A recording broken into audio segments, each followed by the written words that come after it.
Hello and welcome back to the Shifting Realms. We accomplished a lot in the past several episodes. No longer separated, the party is gathered together once again. Stronger, better for it. You don't need to have all the appendages that you left with to make it. Shut up!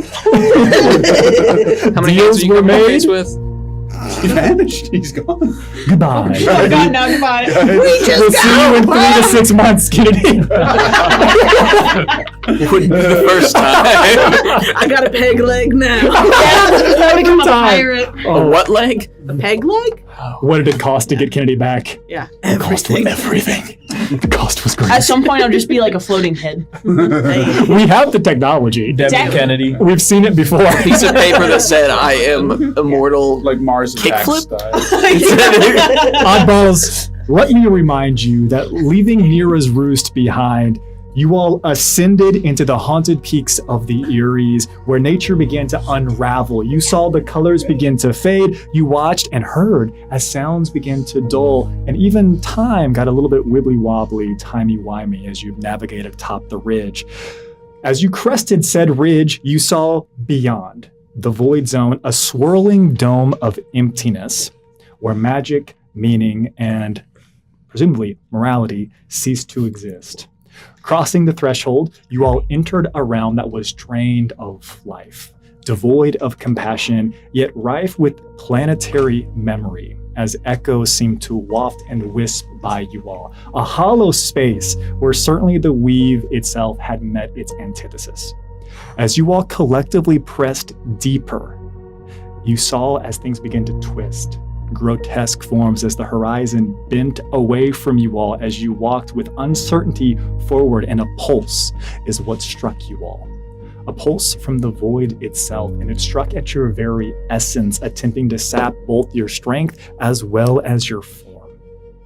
Even as your bodies began to feel less and less real, the shadows continued to misalign. The world sat with an aching hunger in this place. But you all knew the following. Something had been alerted to your arrival. Something knew that you were arriving. And where we ended last session was with the second wave. You all looked around and you saw not hundreds, but thousands of skitterers and skitterlings, the dark seed brutes, the minions, those that have erupted out of the cocoons that you had dealt with back in Port Haven, rushing your direction, and yet there was naught you could do besides to move forward. You remember, time is of the essence. Speed is paramount here. And we begin with a saving throw, like all good sessions and episodes should begin. If you would all, please and thanks, make me your choice of a strength or a dexterity saving throw. Oh, you know me. Strength. Strong boys. Oh, yeah, everyone. The DC is 16. No! Absolutely failed it. Oh my Hold on. god. Did you fail it or absolutely fail? Because it's extra damage for absolutely failing. I did not absolutely fail it. I most positively failed it. Thank Oh, you. that's actually a third category. Thank you, Dine's Cloak, for just could. getting me there. No, that is definitely one number. Guys, Oh, something really bad happened. Yeah. I you absolutely roll failed a it? 1. Yeah, absolutely. No! Oh, no, not Enoch. Not you. No. Oh man. me. Oh yeah. Why is it always you? This saving throw is representative of you all attempting to fight and struggle your way through the hordes, through the masses that are aligning around you, attempting to prevent you from reaching something that which is sacred at the center, at the epicenter of this hollow space, of this void zone. Those of you that have failed, you are going to take 18 points of combination slashing, bludgeoning, and piercing damage. Those of you that succeeded, you are going to take half of that at a respectable 9. Now, off camera, we had a small conversation about how it makes no sense for Silas to be prepared for Worm. But Lord Worm. but Skitterling was okay. Yes. So The Void Beast, the lesser Void Beast, which would include the Darkseed Minions, the Darkseed Brutes, the Skitterlings, 100%. so would I also have resistance to this? Yes. Since I took the defensive. That I will allow. Okay. I love it. Again, That is 18 for those of you that failed, and a respectable 9, a measly 9 for those of you that succeeded. Congratulations, as you all continue to rush and dash your way in.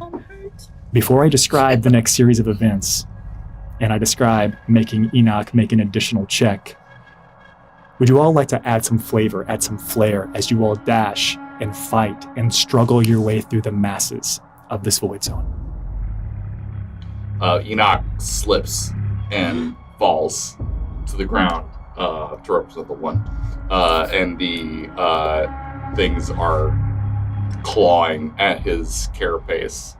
I am able to shrug off some of that damage, but not enough. So I struggle back to my feet, say to everyone, if I fall, you have to go on with that one. Yep. Okay. Do that, Enoch! I think I probably slipped on my long, luscious beard a little bit. How could I forget that from the fucking recap? Yeah. Crucial detail you left out. Fan art. Come on, we gotta move! And I'm dragging Ireless and holding my shield. Not even trying to fight them right now. Just Ireless one hand, shield the other hand. Tulu above. Yeah. Everyone stick close. The beard has been braided. Dexterous fingers. Let's go! Wow, does Silas have extra waves in his hair? He looks... Yeah. The spirit's arms, just... I'm very busy. I'm not paying attention to it. I hate it. It's canon. Oh, it's like the jerkin. Yeah. Exactly. It's a double jerkin. Double jerkin. Circle jerkin. Ah, crap! One scratched me on the forehead! Crap!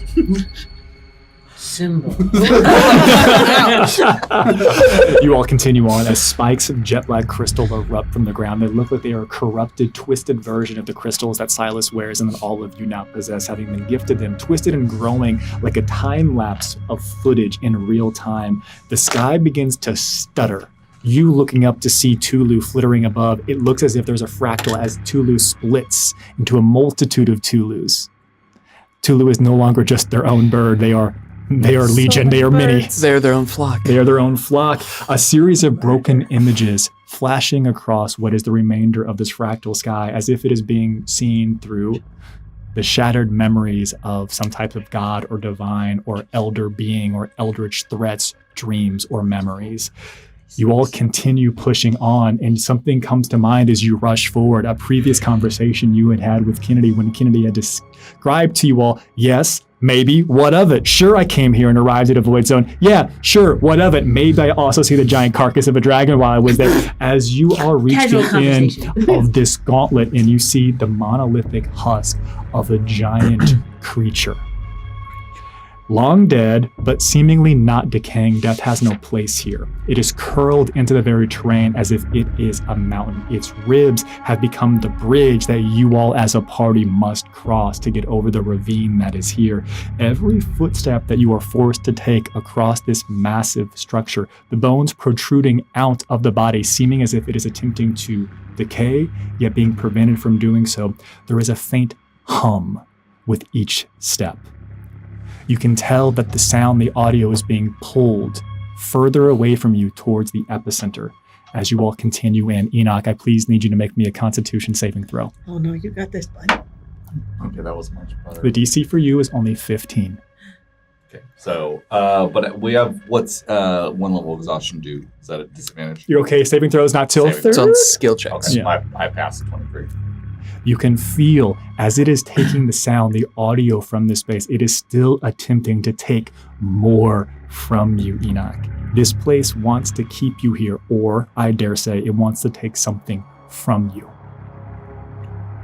The party continues. Any flavor or flair as you all cross the ravine. Are we still being chased? You can tell that it looks like they all stopped about 50 yards behind you. Something seems methodical about it. Were they chasing you, or were they guiding you? Well, I hate this. I hate that in particular. No. I want to point at the husk of the creature like the Leonardo DiCaprio meme where he goes...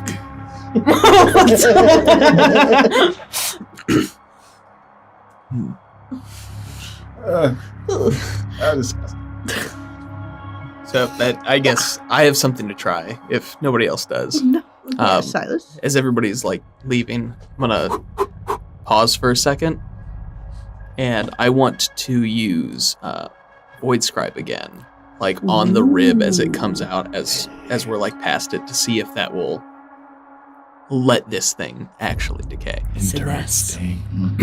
The moment that you place your hand on there, you were attempting to, let's be clear about what you're doing. You were attempting to exert your own minor effect, your own minor domain over this much larger, much more powerful area. And as you place your hand on it, you watch as about 2 to 3 feet around you, a sphere, an orb some might call it, begins to form in and around this space. And you're beginning to see what it must have looked like prior to being in the void zone, prior to its current state. It looks like it is beginning to naturally decay, but only in that 2 to 3 foot little radius area that you are touching and surrounding. And then you watch as a very large and very thick tentacle comes into frame. Huh.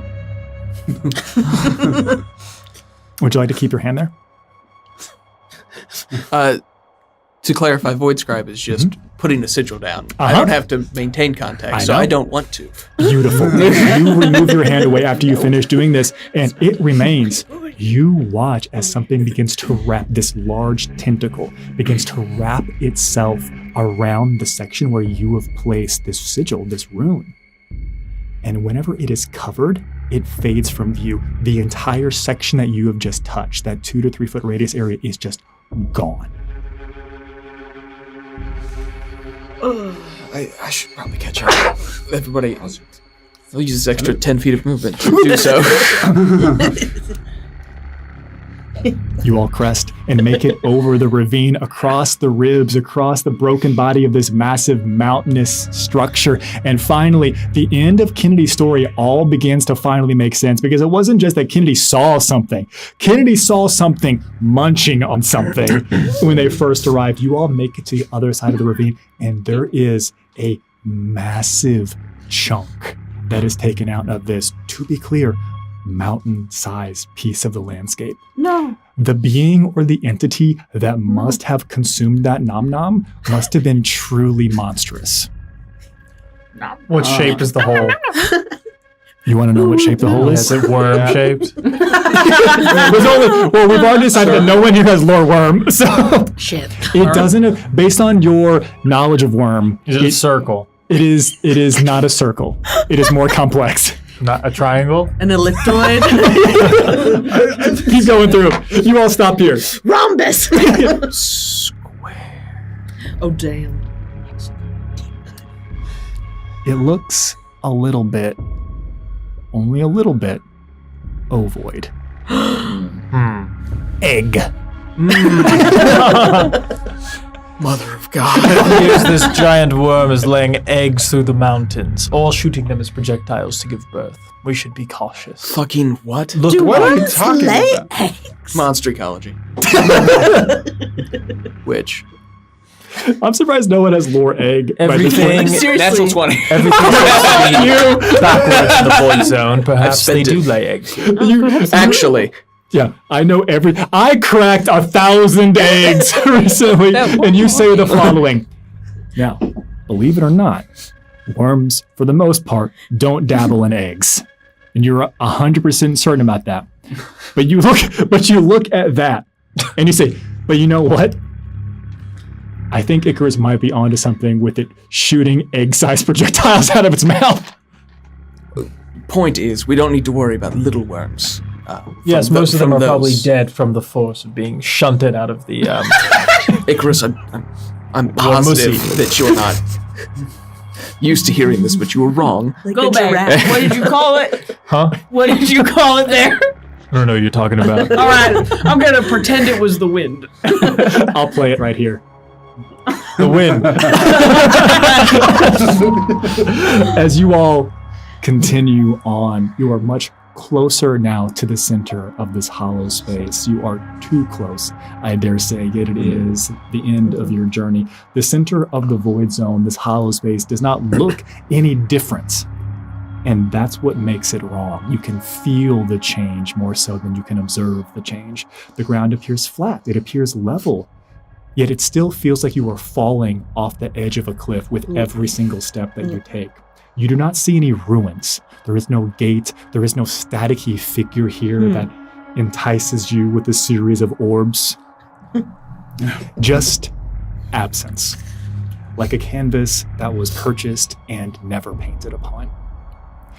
And the second pulse strikes, reverberating across the space, but it doesn't cause you pain. It further unravels you. It begins to unmoor what is currently real and what is physical here in this space. Kennedy, you look down. You can no longer see your shadow. It is gone. Untethered, removed from you. Icarus, you can hear your name whispered as if it is coming from the direction of your very own mouth, but you are certain that you never said that. That was your voice. Nim, your eyes see the world begin to tilt, and as you look forward, you realize for a split second that you're not actually viewing or looking at the landscape here. You are receiving a memory of what something is projecting, what it remembers the landscape being. The air turns thick, as if you are all breathing a syrup that tastes of metal and nostalgia. The weight of memories begins to drag, expanding on from what's previously been described with Nim. There is a memory here of something much older, something much greater, and I dare say of something that is beyond comprehension from this current realm or plane of existence that begins to attach itself to all of you here. And I need everyone to please make me a charisma saving throw. Luckily, I'm very good at charisma. The DC! The DC is 17.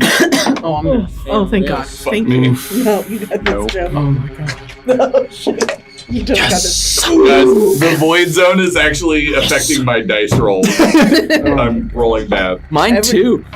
Same. Everyone, I'm going to describe a series of events that are now going to be happening to you all. For those of you, actually all of you need to do the following. I need everyone to please and thanks roll me a d6. No, Everyone rolls a d6.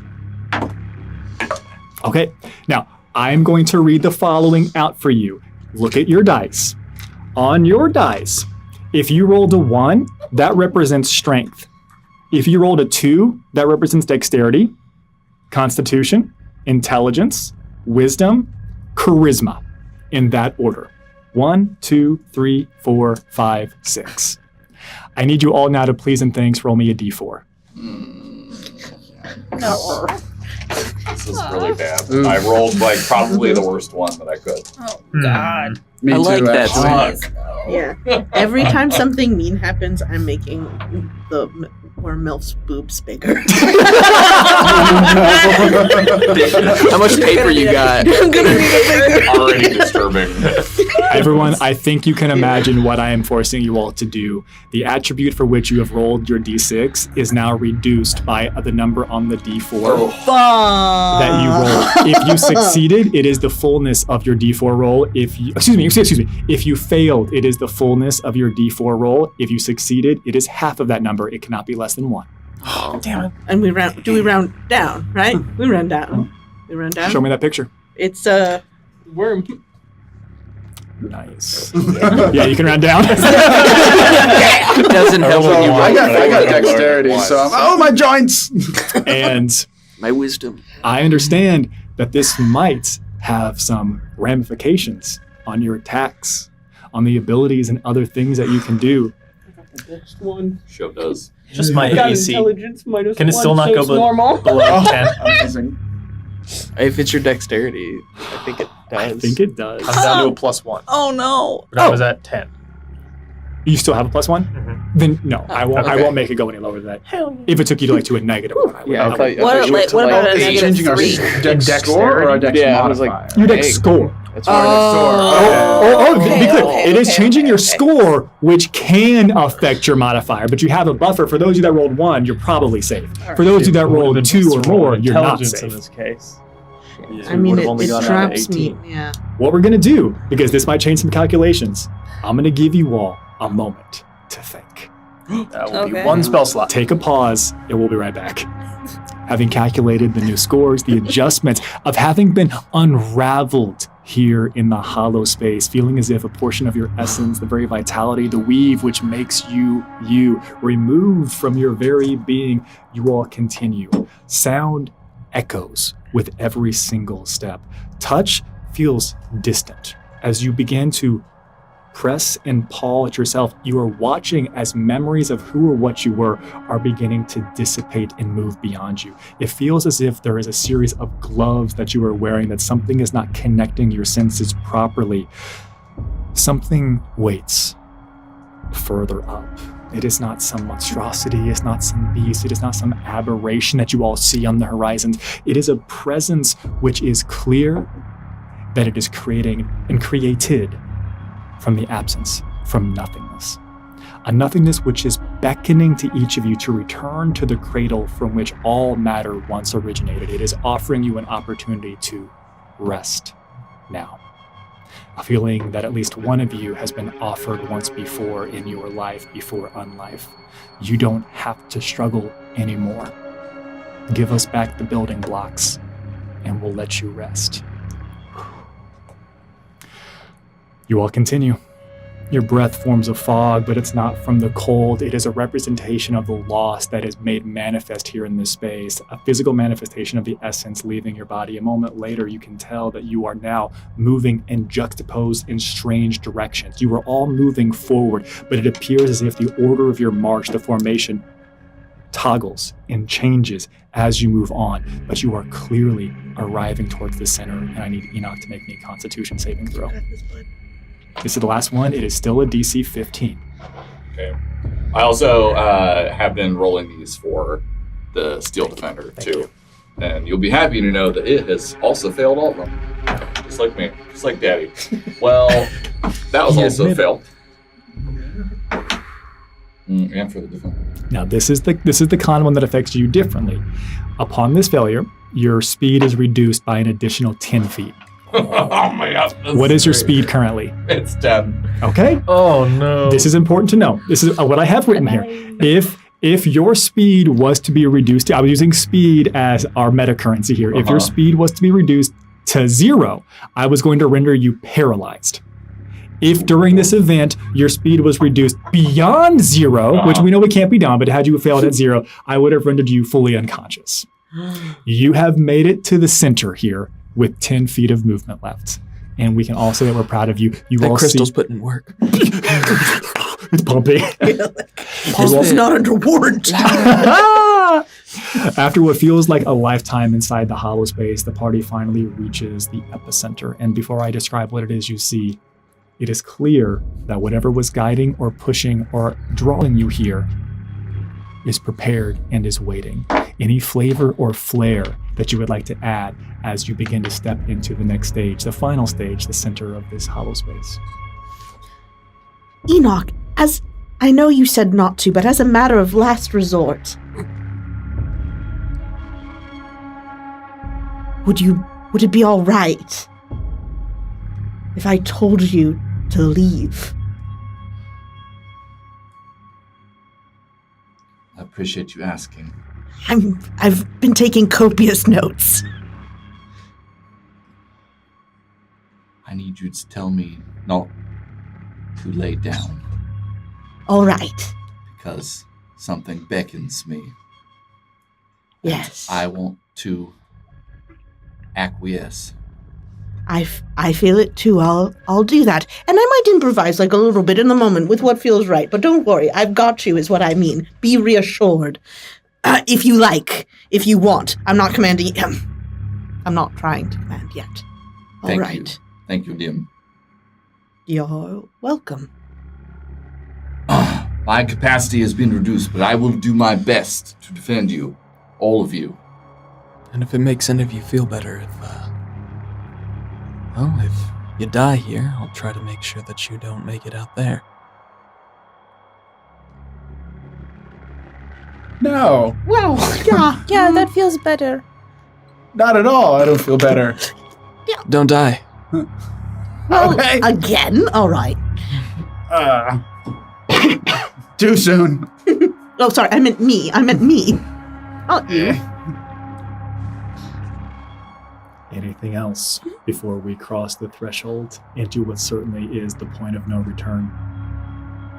Are we like positive? Yeah. No, we can do this. We've got this. Yeah. I'm gonna put on my mage armor now. Now? Pay extra? Mm-hmm. You may. Icarus, that looked like very uncomfortable, All right. actually. It felt terrible, but I already feel particularly weaker here, so. Good, excellent, And yes. ironically, the mage armor compensates for all the weaknesses here, so I'm actually at my normal state right now. Minus the, like, this, and I have, like, the burn marks from all the little grabby guys that was, like, clawing at me when we were running here. That hasn't healed. I'm going to seize this opportunity that you have given me. Typically, mage armor allows you to set your AC to 13 plus your dex modifier. Your dex modifier currently is a +1, correct? Icarus, as you cast mage armor upon yourself, I don't need to know what it would typically look like for you, Icarus, but it quite readily resembles the armor that you saw on the shadow version of yourself, and your AC is 13 plus 5. Damn. Oh, Yeah, wait, did I say normal to what it The normally visor comes up. Enhanced. Whoa, how'd you get that? Ireless, you see the same exact shadowy figure cloaked over behind Icarus for a brief moment. Feeling kind of good, actually. I think this is gonna go great. So just launch me at the worm, and we'll close the timeline. That's right, that's right. Well, Visor shuts. actually, you weren't wearing that.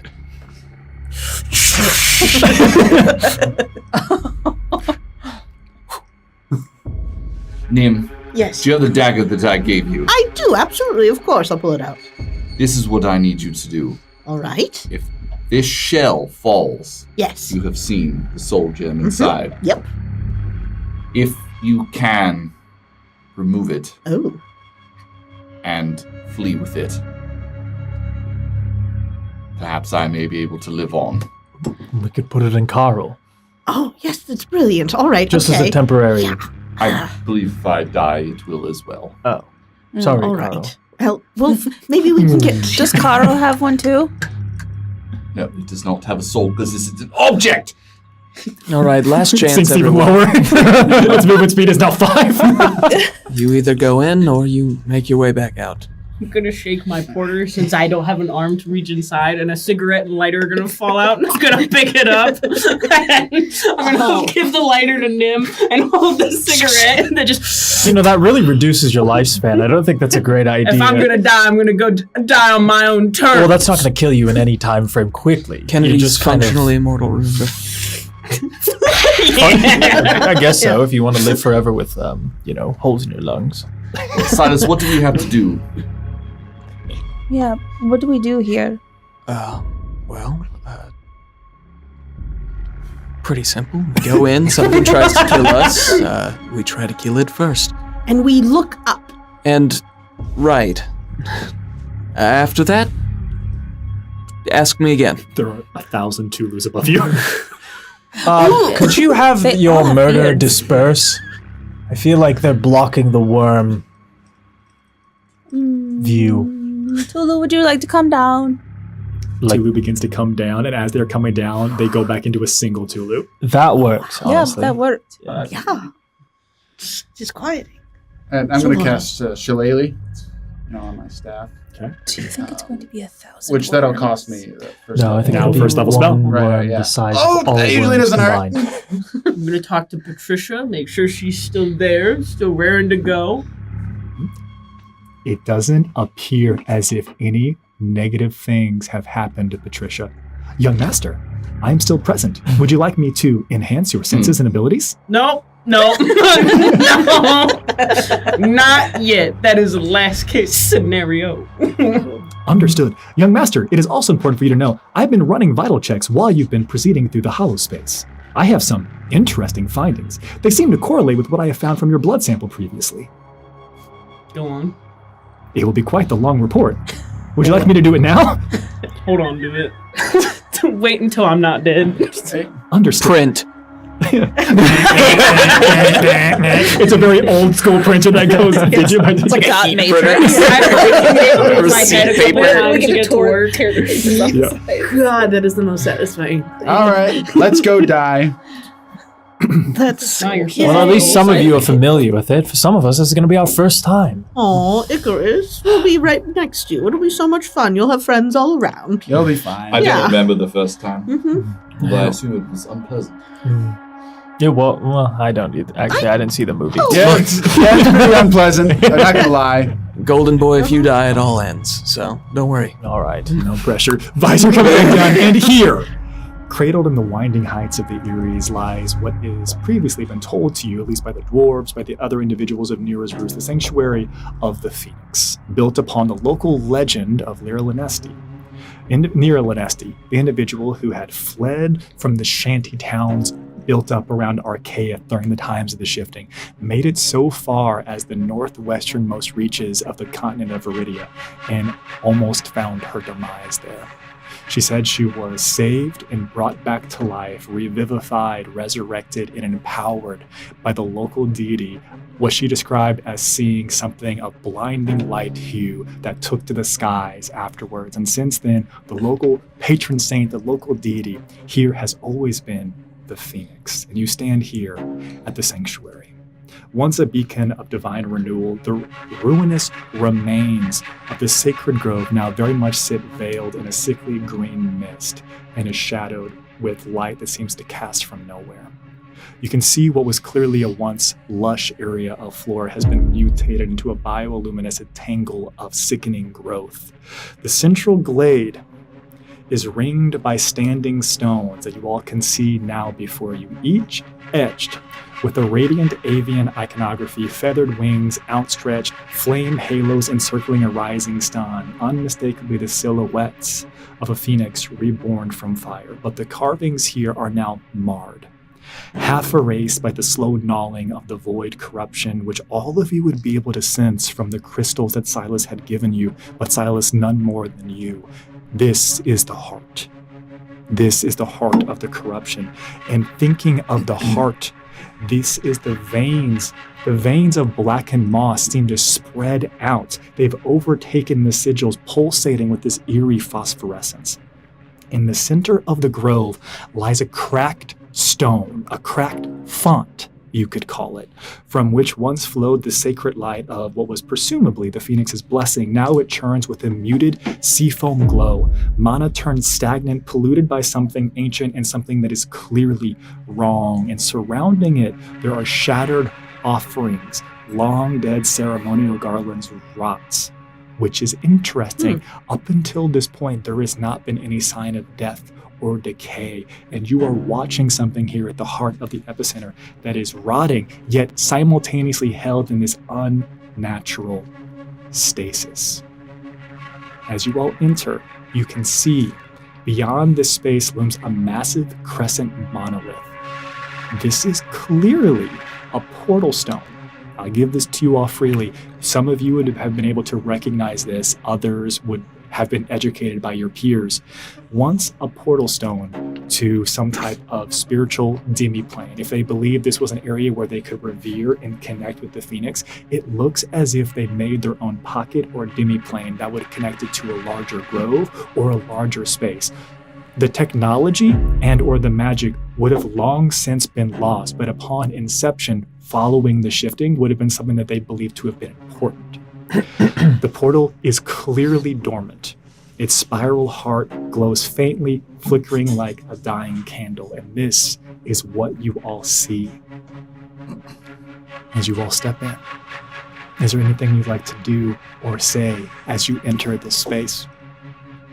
I look up. You see the boughs of sickly trees that have long since lost any visions or imitation of life or greenery here. They look like they are reaching out to each other and attempting to grab hands but are unable to connect. I activate the Silas's crystal that I had embedded in my chest to cast heroism on myself. Appropriate. second level spells.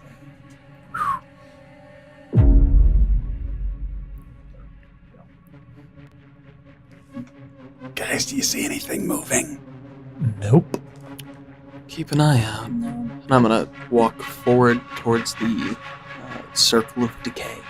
You walk forward towards the circle of decay, and no longer do you hear the echoing footfalls. It very much sounds like the sound, the audio is correctly emanating from the fall of your feet as you step forward. There is a slight pulse, and it goes from a light pulse to something much more violent. The closer that you get to this central pool, there is a wave of void essence. The antithesis of what is being pulled back from you, almost like you were being slapped with a memory of your own life force as you've come close to this space. The air turns leaden, and the ground beneath you begins to tremble. There is clearly something that resides below, deep. There is an aching from the very core of the planet here. Would anyone like to do anything with this information? I'm gonna go stand right next to Enoch, Okay.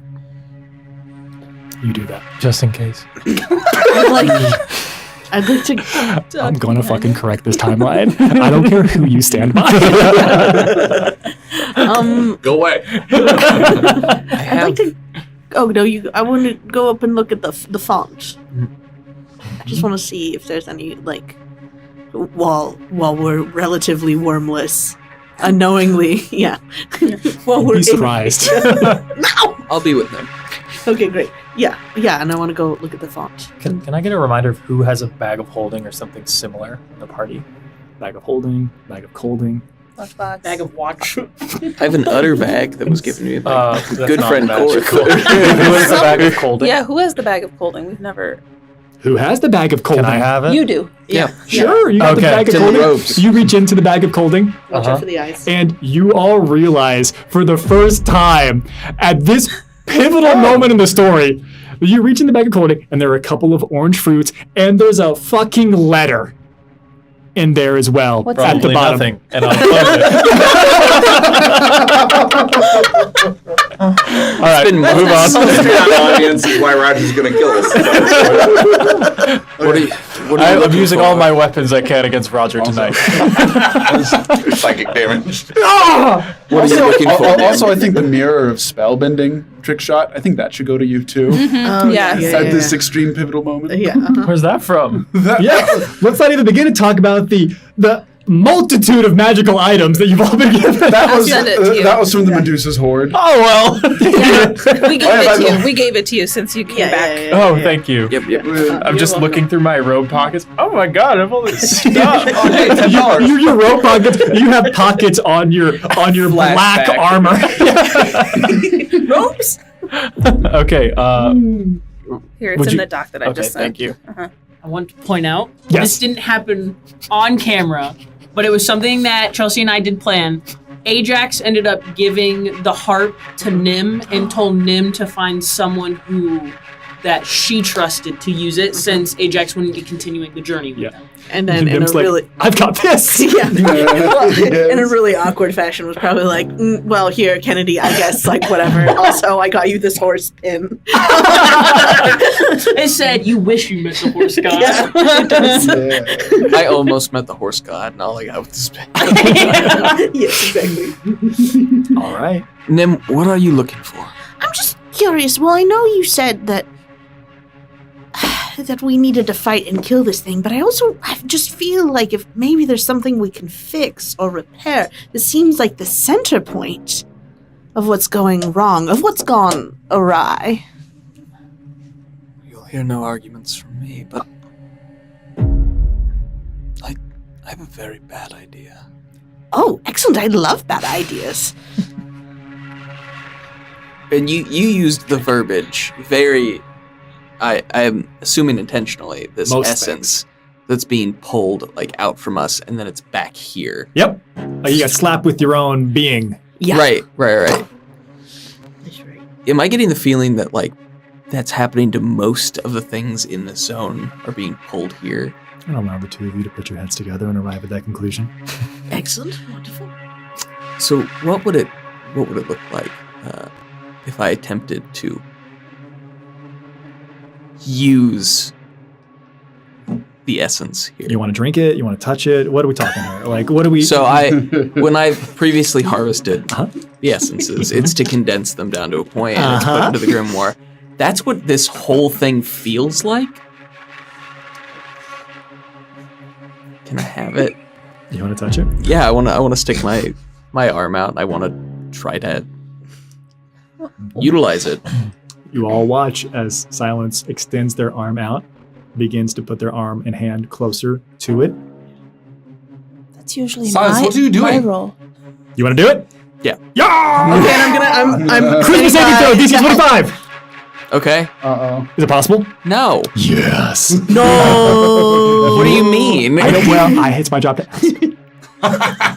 Give me one of those. You all watch. Give me $20. All I have are large bills. DC 25. Jesus Christ. And you all watch as Silas goes to begin the process of harvesting what is a representation of not just the essence in the pool, the essence of every living thing that has existed in this now multi-mile wide void zone that is being coalesced I just wanted to be Superman. and is connecting it. And you just wait.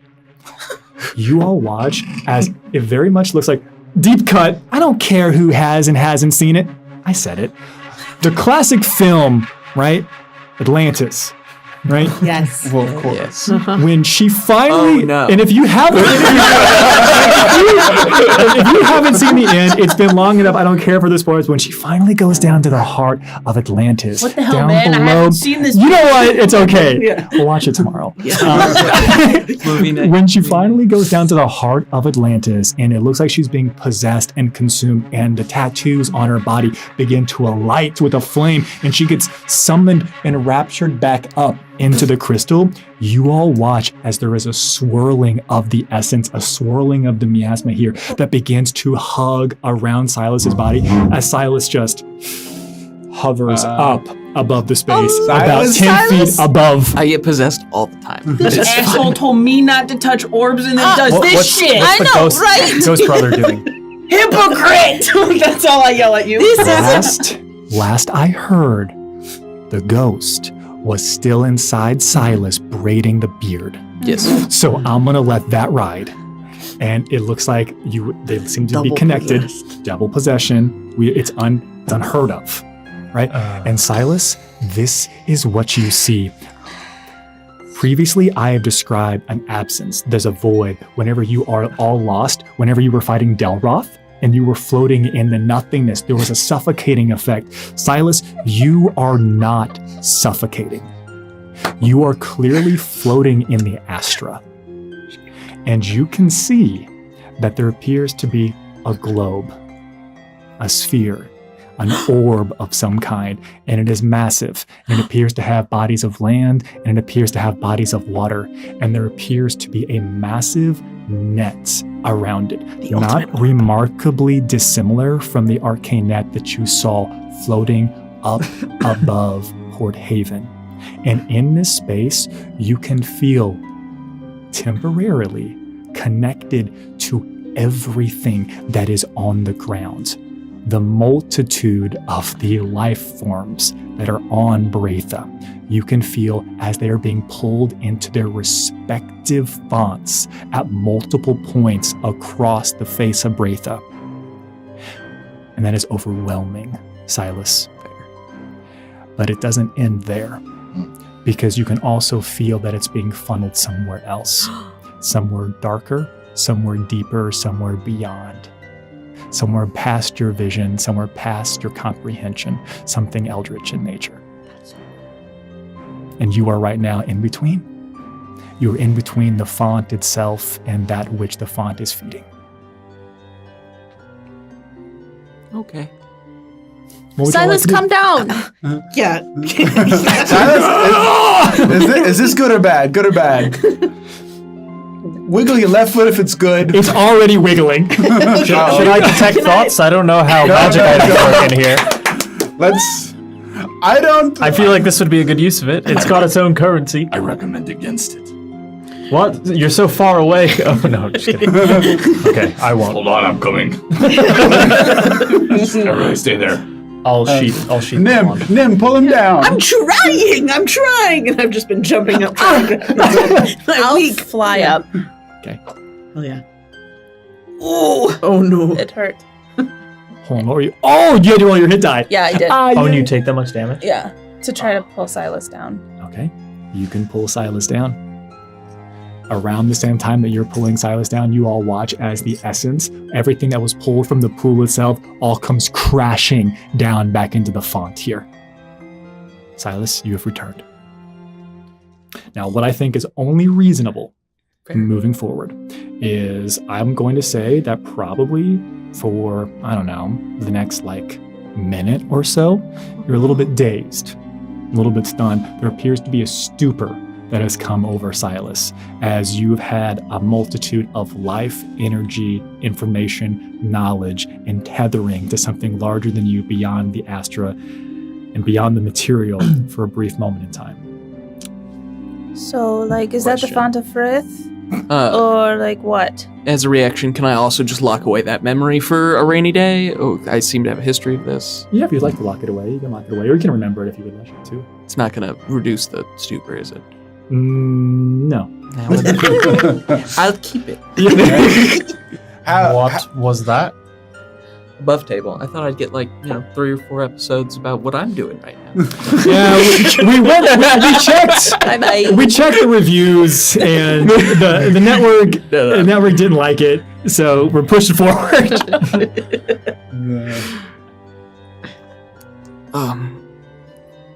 Was it a bad plan, or was it a really bad plan? No, I'll be okay. I just... You look like you have brain freeze. A cracking. The sky above you begins Oh. to rip. No. The ground beneath you begins to tremble. No. And what originally I thought was going to be will they look up or will they look down? Because I'll make both of them seem really bad. In my fucking notes. You all be no, I'm pretty sure the ground's a red herring. As you all look up. Shit.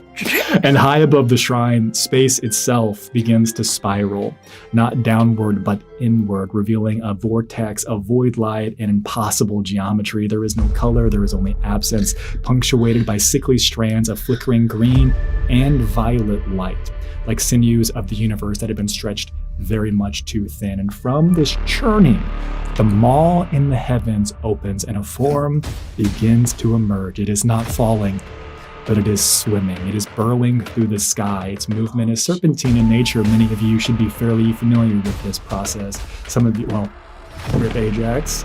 Some of you would have been recent slitherers. Undulating in silence. Ajax sneezes at the count. Each motion through the air, leaving a ripple of unmaking in the fabric of reality behind it. It is clear to all of you, Silas, even in your dazed current stupor, the anchor of this void space has arrived. Not necessarily from Bratha, but from somewhere beyond the veil here. And it begins to crash down upon you all. Since we knew it was going to swallow Icarus, maybe we should have had a plan to hit it when it came down. What if we just give it Icarus first? Right. Who am I leaning on right now? I imagine it's either Irelis Yeah, probably Irelis. Enoch sees the thing coming down from the ground and just instinctively reaches for his arcane pistol. And Enoch, you'll protect me, right? You won't give me up like these bastards. when I go to shoot this Magitech item, what happens? When you go to shoot this with your Magitech device, something that is ancient and connected to you, you would watch as it click, click, click. Damn. I got some bad news, guys. My rifle does not work here. It doesn't? No. One of them. So then he reaches back and draws the sword. Let's come to this then. Nice sword. I know. You should just try yours just in case. Well, fuck. If As we you could all, keep talking for 30 more seconds. I'm not going to do it to you It's much. got a long distance to swim. Oh. Put that everything away. With that mouth. Ooh. I'm about to find out. Yeah, You have no idea. You have been chosen. Noah, I'm going to consume you, not Icarus. Going through my. Fuck. This is Everyone, allow me to describe what it is that you see before we get initiative and move into placement on tonight's battle map. It slides through the void gate above you all with impossible grace, an intentional word that I chose. I don't like Appreciate that you chose writing it that. down. Its chitinous hide gleaming. There is an iridescent of amethyst purple. It is cracked with glowing lines of void energy that pulse like a second heart beneath its armored plates. The cracks sometimes splitting open and letting off additional tendrils of ichor, which attempt to reach out and connect with the other individuals that are here in this space.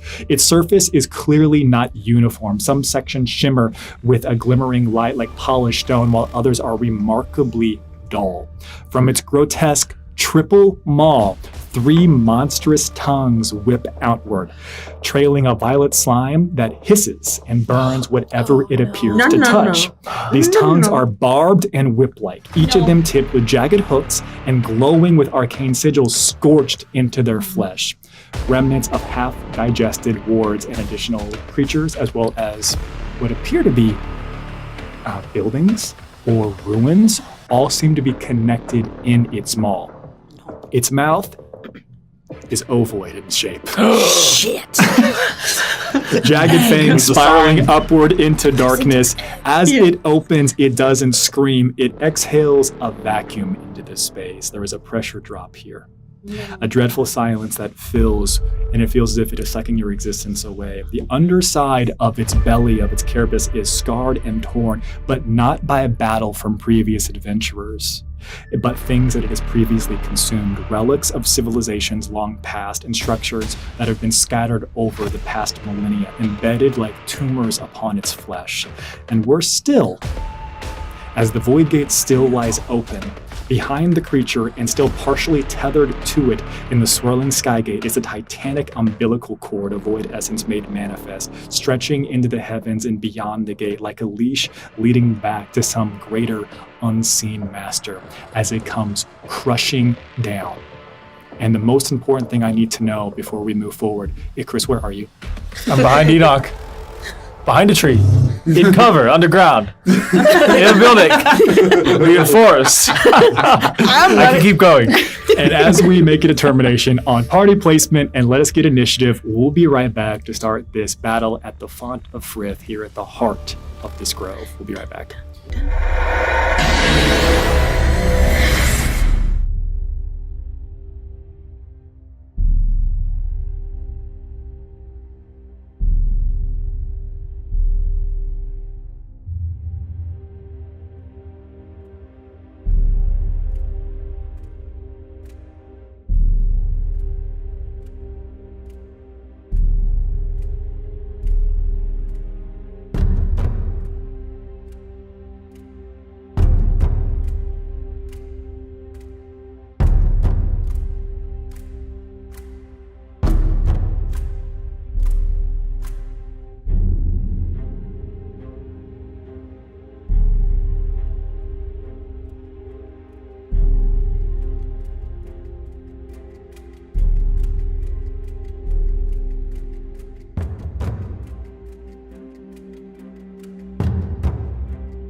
comes crashing down from the sky, and it appears as if for some strange reason it is very focused on Noah, not Icarus.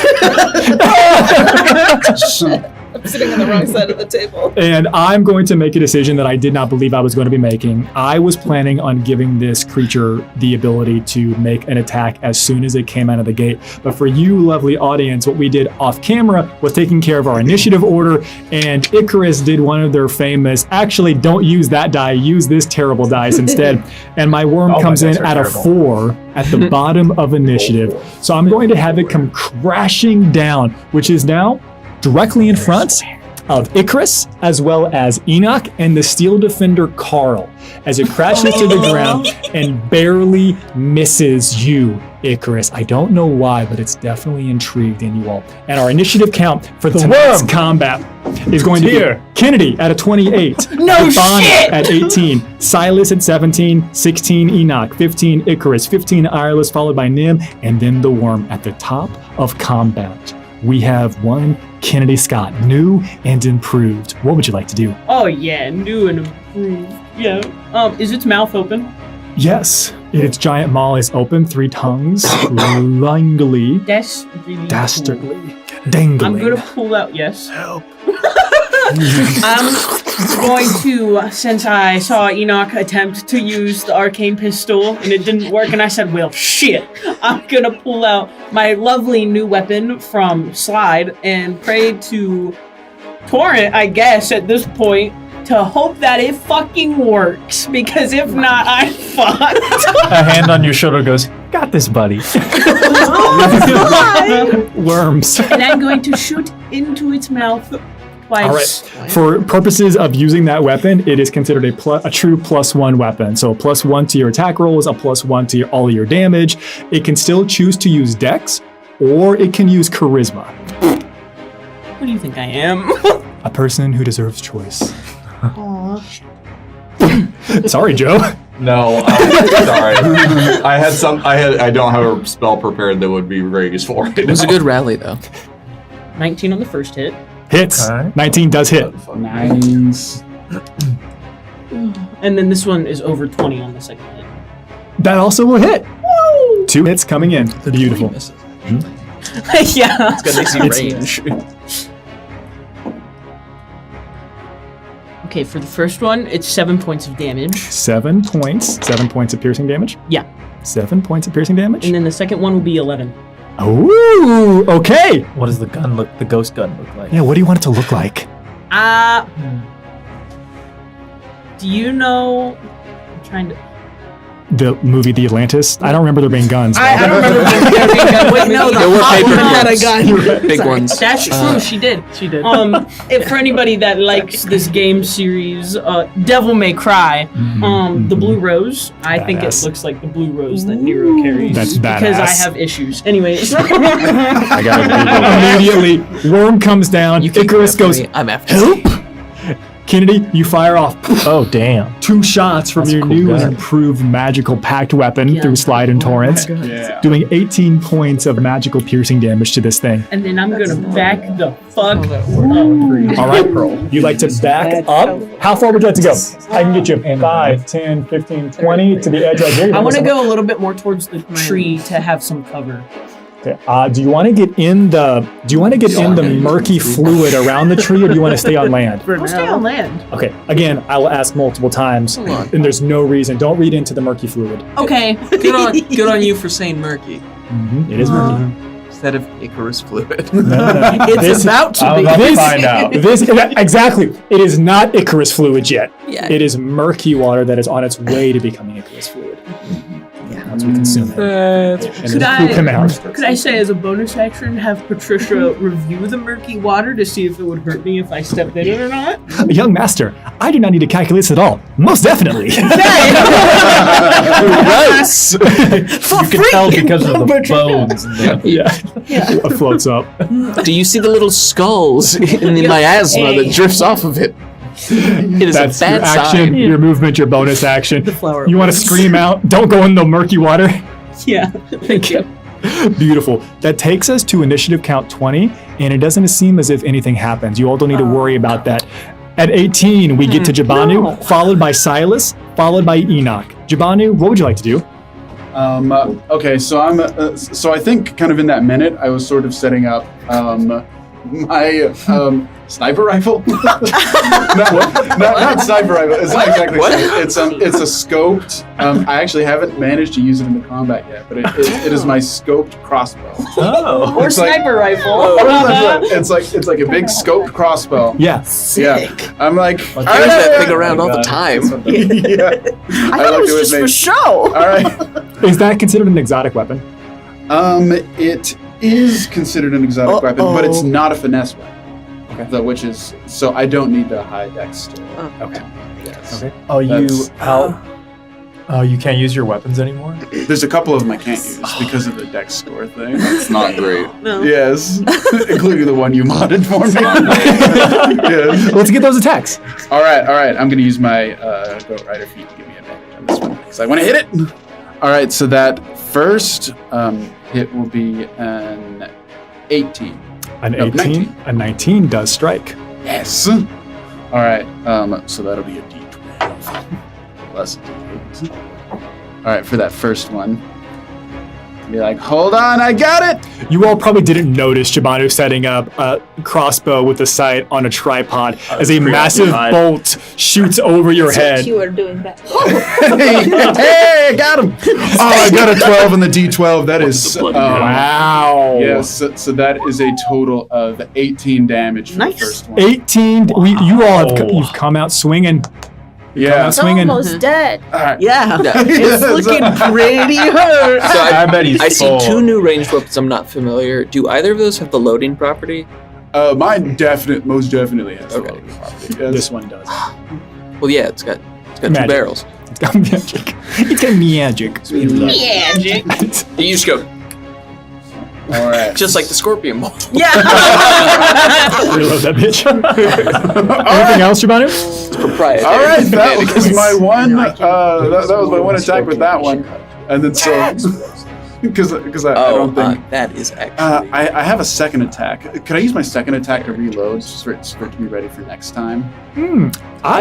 Without looking up the specific rules, I do believe you are allowed to just forego an attack, not the entirety of That's an what I action. thought. All right, yeah, I'm gonna forego that attack to start loading up a second bolt. Okay. All right, everyone, we're doing great. This is going great. 2 seconds have elapsed. As we move as we move on to Silas, followed by Enoch, followed by Icarus. Silas, what would you like to do? May I do things? You have 6 seconds remaining on your dazed condition. So you are just dazed, you're not fully incapacitated, you're not fully stunned. Okay. You have the dazed condition, but it feels like for some reason roughly 54 seconds passed after your journey into the Astra. Well, because I don't remember what that condition does right offhand, I'm gonna try to make a deal with you. I love a deal. I will only do a bonus action. I'll stay exactly where I'm at. I will try to make no actions. I just want to do one bonus I'll action. take that deal. And it is to... Leave. That would be a movement action. No, I give it to you for bonus action if you want to leave. I want to cast Hex, and that's going to take one of my hit die. Sick ass. Sick ass. All right. So, Anyone choose? what do I want to choose? Mhm. I would like to... see... Only you had Lore Worm. I'm gonna go with Lord Icarus here. What are the ability checks that your spells tend to have used? I know it's not saves, but do you have anything that makes them make like? I think it's just gonna be bad. It all the way almost around. never actually comes Wisdom's up. always good for detecting, perceptions and whatnot. Yeah, let's do that. Wisdom. Okay. Usually that's I can imagine Because it doesn't I don't affect know. saving I think throws. wisdom and strength are the two best ones. Yeah, but I don't Nice. think having disadvantage on strength would matter to this You'd thing. be grappling with the map. Right. Yeah, no, this worm has definitely never missed a middle body day. I fucking hate. I always Same. skip middle body Gotta get my day. wiggle on, guys. All right. They don't invite me to middle body day. I think that is a very reasonable thing to This do room never sleeps as you little body day. you're the effects of seeing beyond our comprehensible universe. Yeah, that little I'm like beginning to tear feel- where it came out of. I assume that's what I saw, but like all of it. Yep. And I don't like it. Silas's turn is over. We now arrive at Enoch, followed by Icarus, followed by Ireless. Enoch, what would you like to do? All right, so Enoch, kill it! yes, that's what I intend to do. Thank you. So I'm going to use racial trait, and the jetpack is going to come out of my back. And I assume that this process of extruding this magical apparatus is excruciating. I like to think so as well.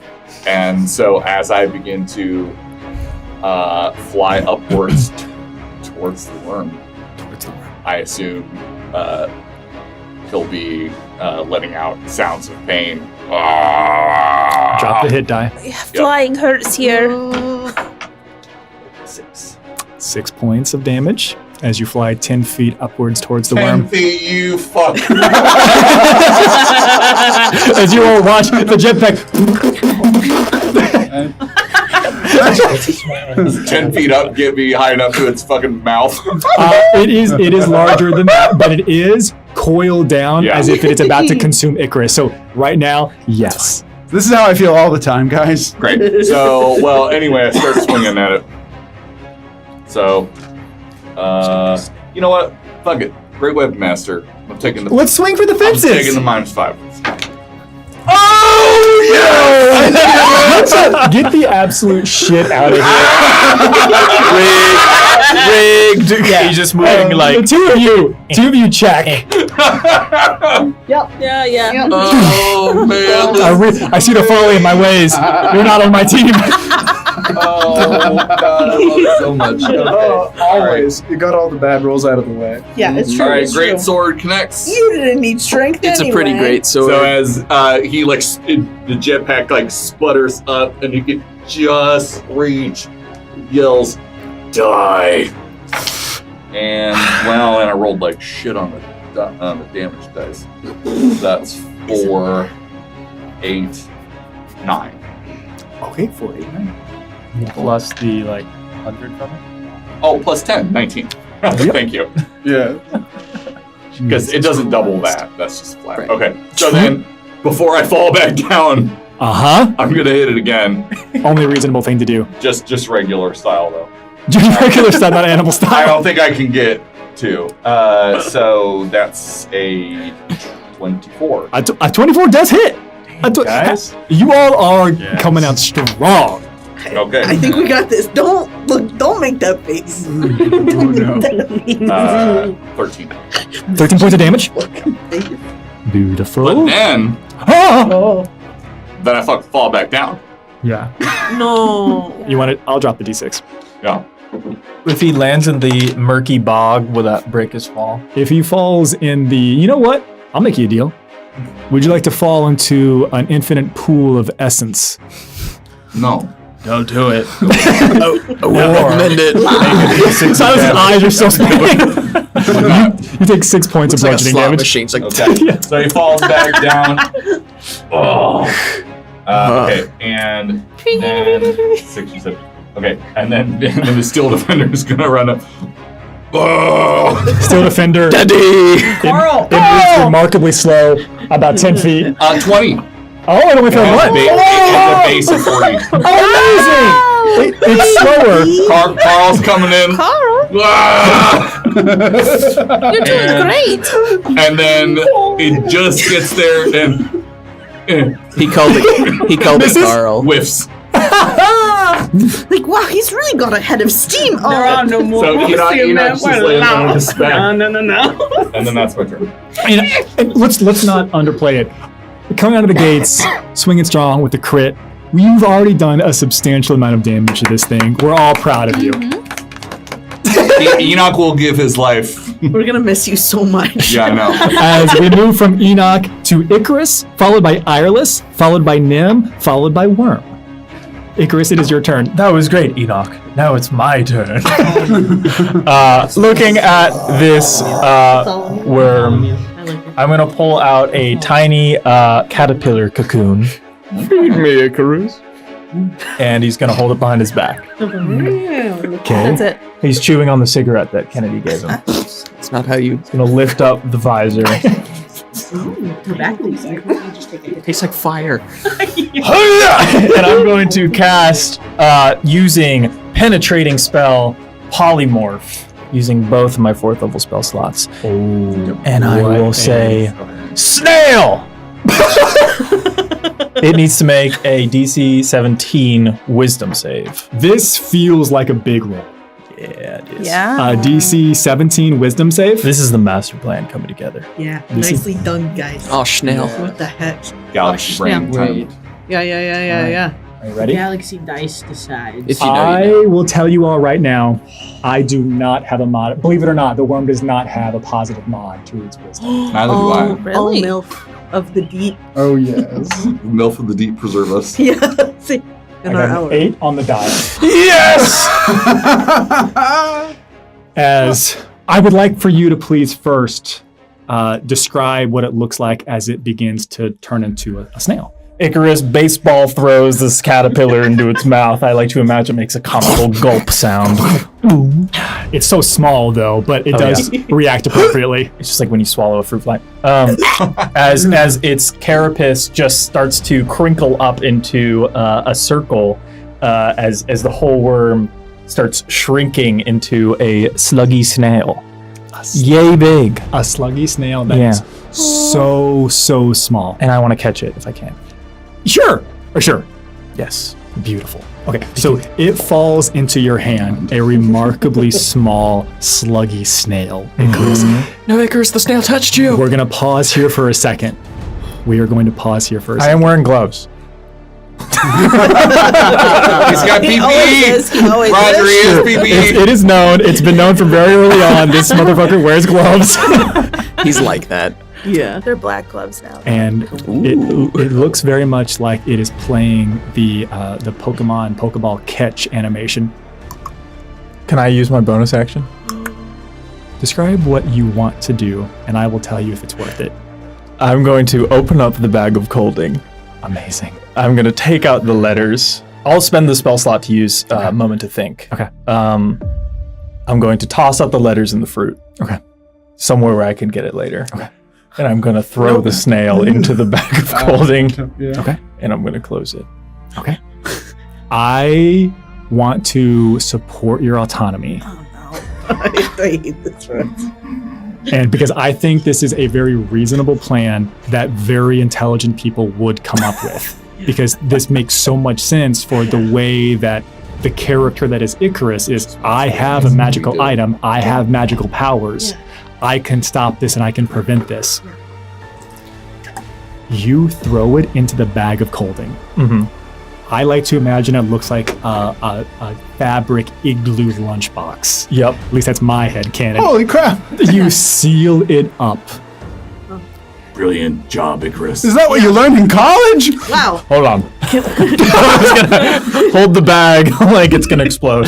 There is a shaking, a quivering, a vibration to it. Does it take you to a demi-plane? Is that how they work? Is it a pocket dimension? Icarus, it just ripped out of another dimension. And you watch as the zipper that you have closed on this igloo fabric cooler begins to unzip. And rather than it exploding or coming back out, you watch as the magical item that you have placed this void creature into, that has been suckling upon the essence of the very planet here, begins to further suck and consume the magical essence off of this specific item. You watch as the bag of colding is unraveled. It is no more. You will no longer have the bag of colding. It is destroyed. One less thing to keep track of. Oh no! The snail falls to the ground. A deep reference to Adventure Time. It is the lich snail as it looks up to you and smiles and then explodes back. Mechanically, the way this works, I can choose to succeed after failing on a saving throw. But you have done a mechanical boon to yourselves. I have to reduce the range of my attacks by an additional 10 feet, and I have to reduce my speed by 10 feet for having selected to do this. Wow. So yes, I have destroyed your bag of colding, Mm-hmm. but you have reduced my speed and the reach on my attacks. Quick, what other magic items can we throw at this thing? As it explodes back out, but because you caught it, I think the only reasonable thing is for the three of you, Carl, as well as Enoch, as well as Icarus, to please make me dexterity saving throws. Oh, great. Another things I'm really good at. So did it do damage to itself to break the snail form, or it just succeeded to avoid it altogether? It succeeded to avoid the full effects of the spell. Scratch on the zipper as it came out. I wanted something with a couple hit points that could breathe so that it could stay there for an hour. Was my goal. That's really smart. Here, you know what? Drop a d4 for Zipper. 2. Okay. Well, Getting caught in a zipper hurts. it takes 2 points of Zipper damage. Let's go! I zipped up my leg. What's the saving throw It's a for? worm? Yeah. What was it? This is way. dexterity saving throw, please. DC 19? Yeah. Unzipping was really the worst. Meets it, beats it. 19. We're so bad. It only took an 18. You have no idea what's going on. We both rolled a 15. Me and my son. My son is more dexterous than me. Both of you are going to take 7 points of bludgeoning damage as it increases back to its normal size and begins to crush you under the weight of worm. Enoch, I'm sorry it didn't work. But I have this letter now. Would you like to read it on your next turn? Yeah. Take a moment to think. It's very detailed. If you ever happen to encounter a worm, here's what you should not do. Don't put it in the bag. I see a question Yes. before we move on to the next. What happened to the umbilical cord while it was a snail? Ooh, thank you for clarifying. I did a piss poor job of describing this. Whenever it crashed out, the umbilical would have snapped, been severed, and cut, receding back into the gates. That's good. Okay. I mean, if that made Icarus, I've taken much from you, but I think that was a very appropriate and a very badass thing to do. I liked it. I'm out of spells. No, I have a. I always have a couple. I will tell you. I want to give you an appropriate kudos here. The reason this thing is so diabolical is because, for the most part, it's so big it doesn't have to move. Reducing its reach of the attack you're about to see is huge in this encounter. That's why it's written into the stat block. It was a really good plan. I think perhaps deserving of this Please pass it. absolute genius trophy. Pass that around. Can you pass that, Icarus, please? Thank you. How many of those One do you more have? thing in the bag of coding. My Oscar. I like to You thank graduated, the Academy. Icarus. You did I it. opened the envelope. It's just this. Confetti. Chris, anything else you want to do? Did I take damage from it landing, or just Enoch? Did you, if you would have taken half damage, you would have Okay. taken. I'll let you take 3 points of bludgeoning I'll damage. take that. No, that was my action, my bonus action. It's now back in my combat range, right? 100%. Okay. It's all been the three of yours girls. I will wait. Beautiful, Icarus. We are followed now by Ireless, then Nim, then Worm. Back to Kennedy at the top at a 28. Ireless, what would you like to do? Well, for a second I thought I was going to do nothing, but now it's back, and so I'm going to back up about 20 feet. Let's say You can stand. Come on, man. You're right next to Jubanu and their tripod crossbow. Oh, that's a new one. If I wasn't laying in the dirt, I would be really impressed by that thing. I will stare at the worm Okay. and try to hex it with bleeding. It makes a con save. A con save. Okay. Yeah. I will make this con save. Yes, you probably will. What is your DC? 15? Meets it, beats it. I will only roll to 4. I mean, hey, it's worth a try. Thanks for sharing. I'm giving you all Yeah. information. Yeah. This never works. DC Freaking 25. told her. You don't go chasing void pools. Everyone says that it was a cult classic smash hit. Stick to the It's rivers and literally lakes. my job, man. Well, maybe not the lakes. It's all right, that you're Ireless. used You'll to. get him next Yeah. time. Tulu makes a beak attack with a 20. A 20 does hit. And Tulu fans out into a multitude of Tulus again. they're never going to see you coming. And does 6 points of I damage. don't even know if it has eyes. That's not nothing. No. Heck, Wow. yes. Tulu's a real bird. Get its ass, Tulu. Yeah. Tulu's I would say that ones. Tulu would go after It's the what? eyes, but I don't see any eyes on that mini. Yeah, you are So- correct. It goes. I think Tulu goes for where its eyes would be. Where it perceives the worm's eyes to be. Which But makes sense. unless it's in its mouth, then definitely I not. would, no, in its no. mouth. Even I have lines. Friend's butt. Yeah. Well, that's reasonable. See our Patreon. Anything else you want to do, or Tulu?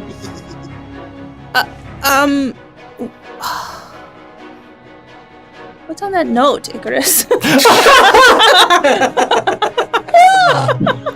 This is I'm what we too do. far away to read it. Look, I'm so far away. There's That's it. definitely words. That's my It's a action. sealed envelope. My bonus action. My movement. All right. We now go to Entirety. Nim, followed by West Worm, Coast. followed by Kennedy, followed by Jabanu. Nim, let's see it. Look like a living creature. It looks like a living creature. I hate the way you say that. Okay, all right. So do you. Thank you. Yeah. I I'm will. screwed. If you Okay. want to ask something else, Is I'll it answer. Is it undead? It is not undead. Okay, great. Then I, with taking that, I'm going to look at it with my creepy little eyes, and I am going to touch my grimoire, and I'm going to Your cast. Don't worry about it. I have a book. I'm gonna cast. Wait, what? I don't. It's like it's what it's called in the class. It's not like technically like a grimoire, like you investigator grimoire. No. I'm gonna cast a serpent stare. Please tell us what that does. It says I meet the gaze of a living creature, but it's my stare that stops it. So it feels like its eyes are optional. It has sensory organs of some sort. Does it Nim, stop staring at its does it organs. say it has to be able to see you? In nowhere in the spell does it say that. It does include meets the gaze though, so I will allow but it just says living, and it's my eyes. Like Okay. that do it. Nim's powerful aura. That More Riz. of a Well, yeah. presence. Yeah, more. It's a yeah. What do you? Yeah, but I'll wait for your ruling What is she on this. serving? Yeah, like. See you next Tuesday, guys. Nim, I will allow it. Amazing. Okay, great. And I will let this So if it work in my favor. no, it needs to succeed on a charisma saving throw, or it can't take any actions or move on its turn, nor can it take any reactions. That's huge. Yeah. That also feels like another very big roll Yes. because Let's Spicy just dicey. let's see what happens. burning through again in mid-level play before Yeah. we get into high-level play, burning through legendary actions is like huge. What's the DC? I believe my spellcasting DC is 15, but let me just double check. Hey.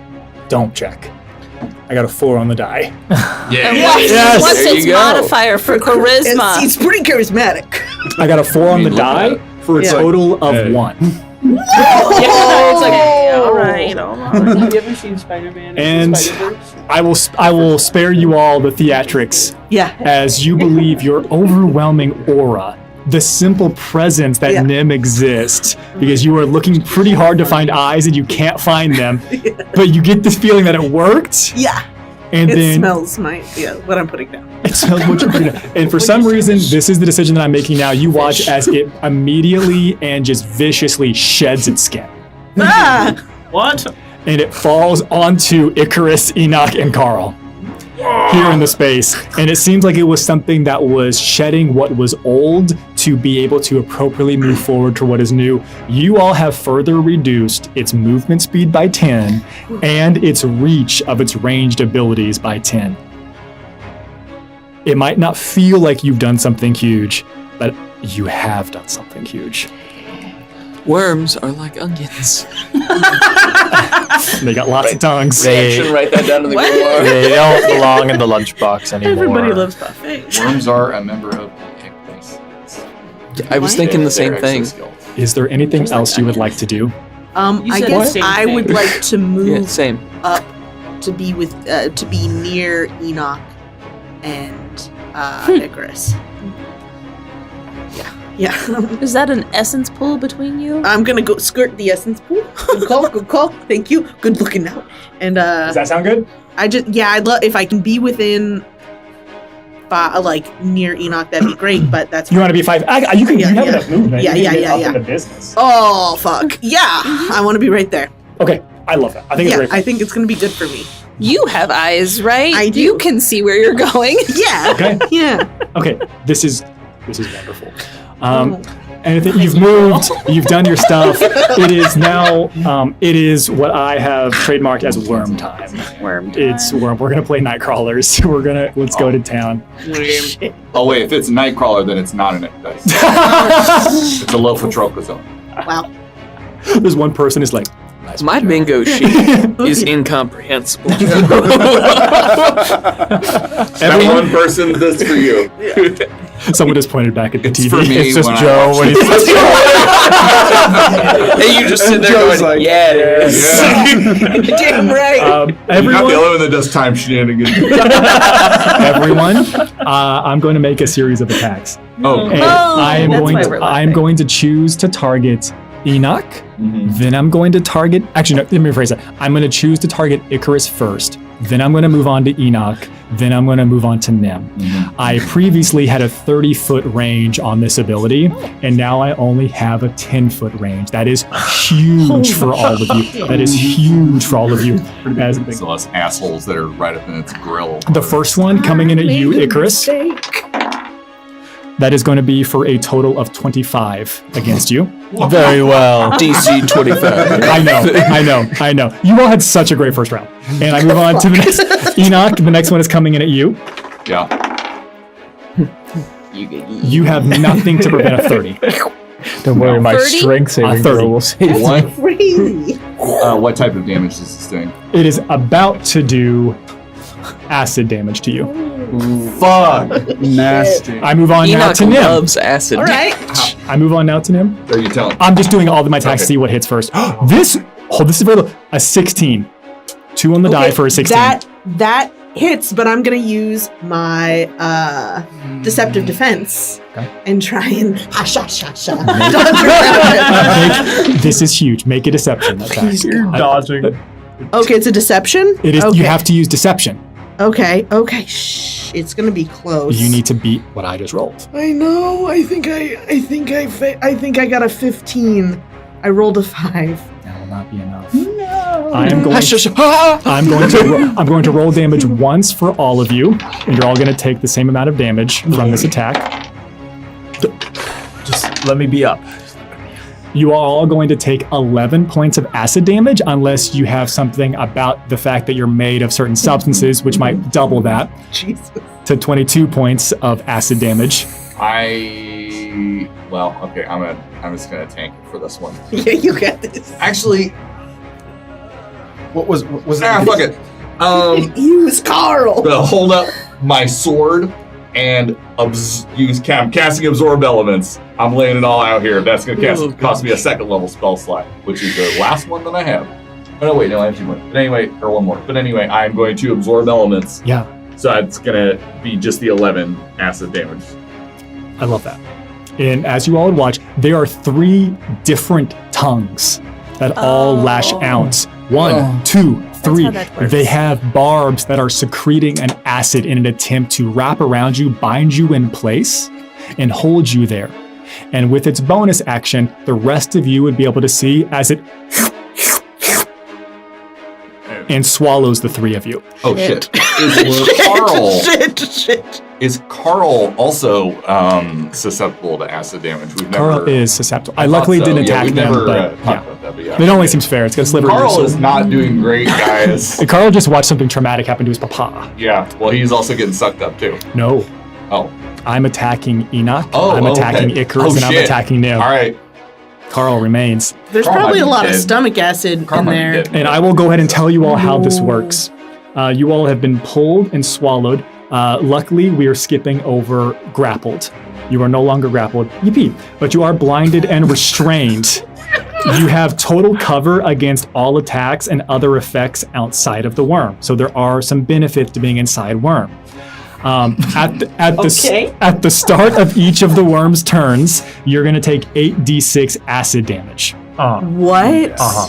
At the start of each of the worm's turns. I'm gonna die. Now, there is.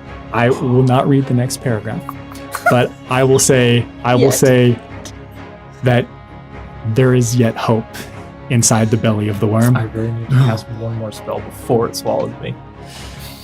Enlarge Enoch, rip it apart from the inside. That's a court spell. I don't have that one. And you all would watch as there is as 3 tongues come back out of the worm's mouth. So that originally had a range of 30 feet, though. Uh-huh. So that would have been like a real shame. So even though all 3 of us... Luckily, we're within rest 10 of feet us. of the worm. Yeah, thank God. Probably can't move very fast. Wait, no, I can still get out of this. Okay. Okay. You guys are on your own. Great. Thanks. Good for you. All right. The timeline's been restored. Alrighty. Out of spell slots. Alrighty. Well, that is end of worm time. We now move back to Kennedy Scott at a 28, followed by Jabanu, followed by Silas. Kennedy, you just watched 3 individuals be swallowed by the worm. Well, I have shit. surprise Pikachu face. But in the moment of your surprise, you say to yourself, or at least you know you have the choice to say this to yourself, well, we knew that was going to happen to Icarus. I have surprise Pikachu face and I go, okay. I'm going to aim for one of the tongues because my plan is to detach it. I love that. Oh. I love that. Get rid of the tongue. The AC of the tongue is 20. It is immune to psychic damage. What would you like to do to it? Well, thank God I don't have any of that. And I'm going to fire one shot with MythCrafter, and I want to do covering fire with it. All right. We are going to say that you are targeting tongue 1. There are 3 tongues. What's your That call is sign? so bad. Tongue 1. Alpha Bravo to tongue 1. Tongue 1. Yeah. Cardath, get out of here.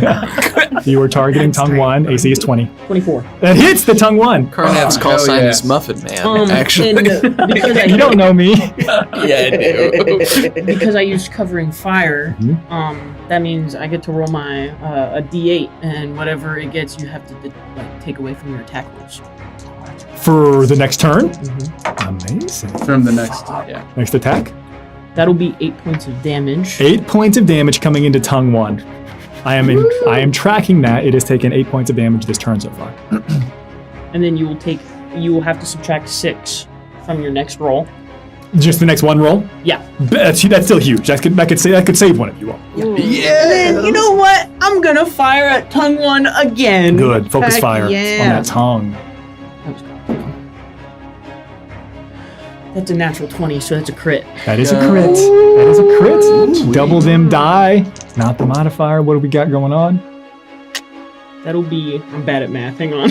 Get him, Kennedy. 17. 7. Beautiful. Oh, and a gut shot. So what that means is you move at half speed and have disadvantage on your attack rolls and ability checks. For the next turn. Yes. It says, after you score a critical hit, until you use an action to dislodge the bullet. A whole action. Whole action. In its tongue. And its tongue. Oh, that's amazing. I love that. Okay. Ooh. Okay, I'll be fair. I've got something in my reactions that I think would allow me to prevent that, but I don't want to supersede the player ability that forces it to be an action. 25 points of damage come into tongue 1. It's got a -6 to its next single attack. Its speed has been further reduced. Yep. Until it uses its action. All right, to And it also dislodge has its disadvantage on... and all of its attacks. Yep. Whoa! I might have to do some math back here now. Damn it. Yeah. All right. Anything else you want to do? Hey, yeah, I want to move to where Jabanu is. Smart.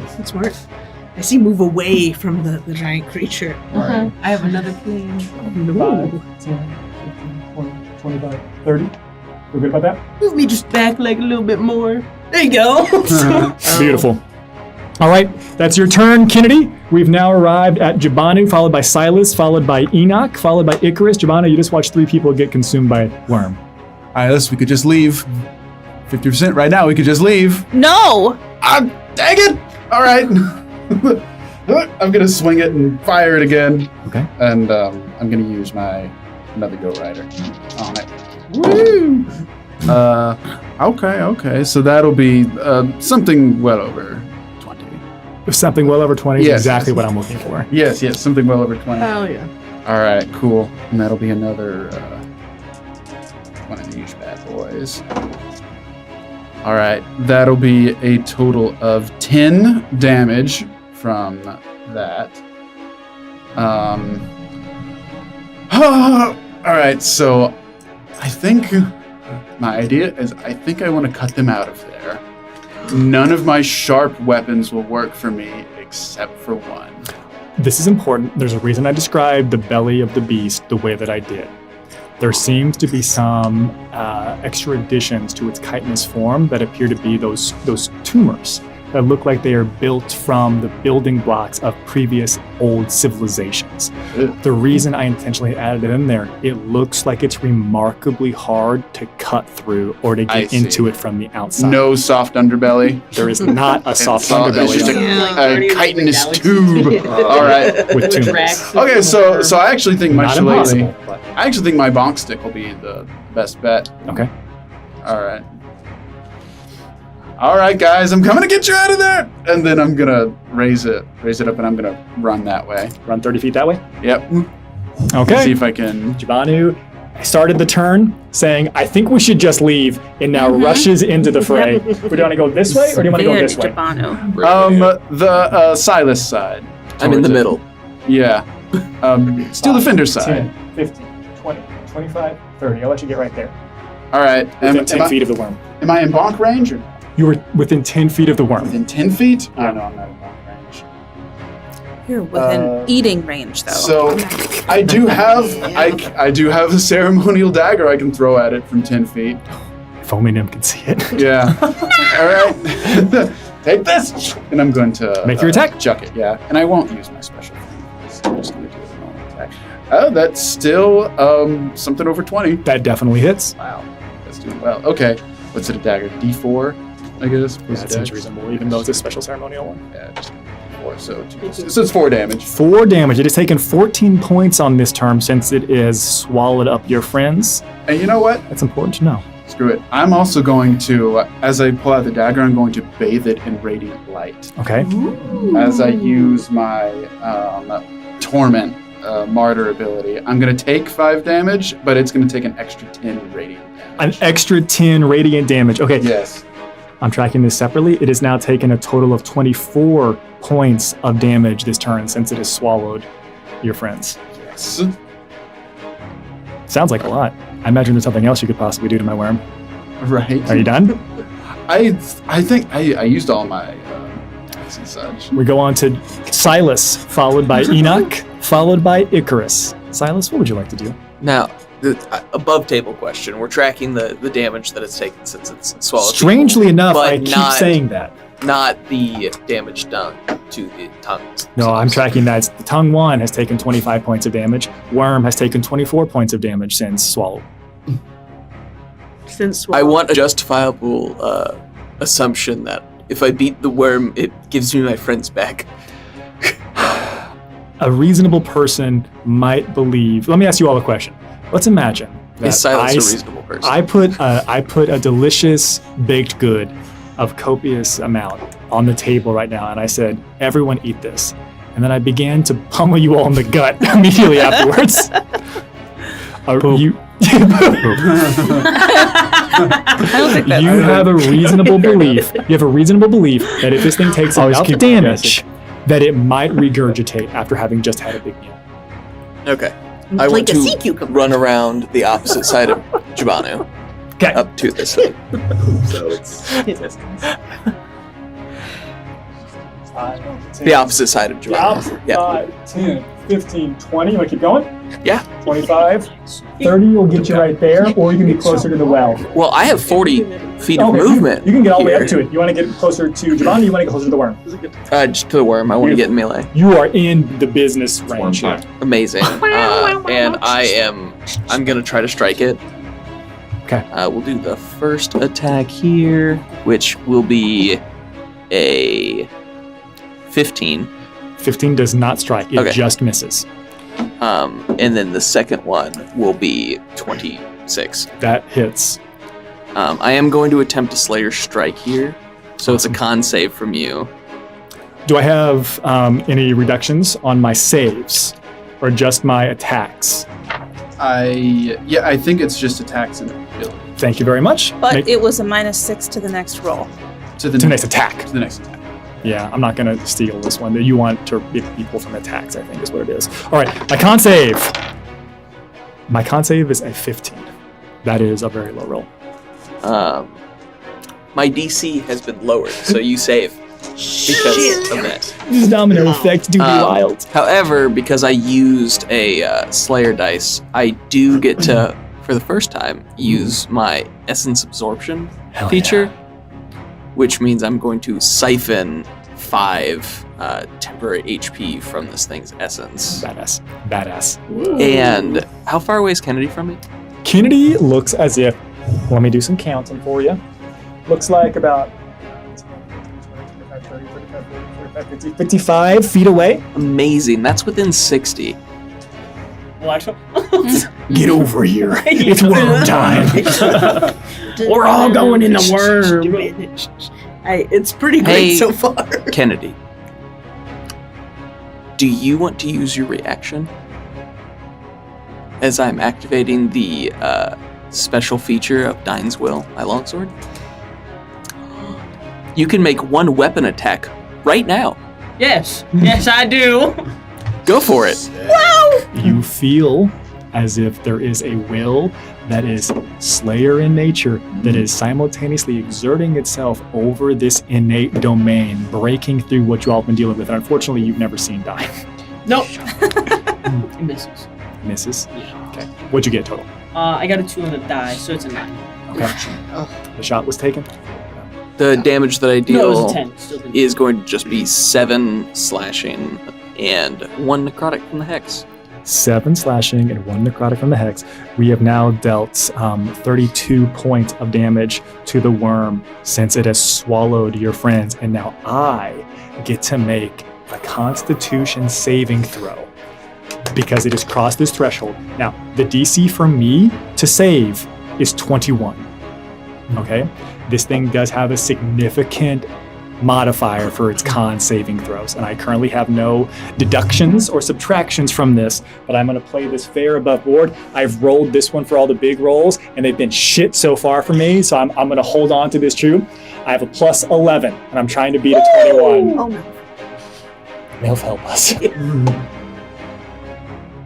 I got an 8 on the die, which means 8 plus 11 is 19.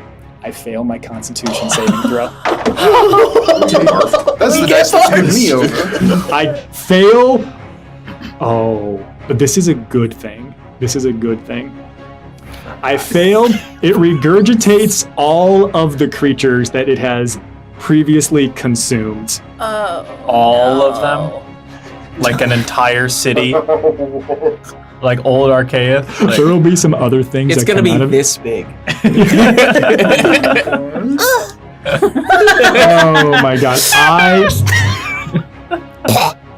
I'm going Little to inch I'm worm. going to make the choice here. This is honestly wild, and I'm going to stay true to the stat block here. You watch as this thing takes the damage and begins to go erect and writhe back and forth. As what? Yeah, you know, erect. As it Bonus begins- action. Yeah, Yeah. you could say that. Hold on. The worm's turgid.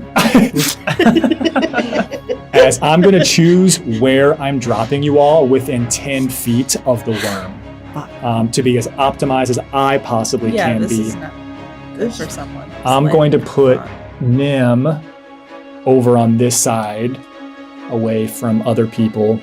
I'm going to put 5, 10, Enoch over here. and I'm going to put Icarus actually right next to Jabani. Hey, none of us went into the infinite pool of essence, though, and I feel like that's a win. This time. Yeah. God. I did it. I saved him. And my only question is, how much movement would I have had left over it to be as close as I could to melee?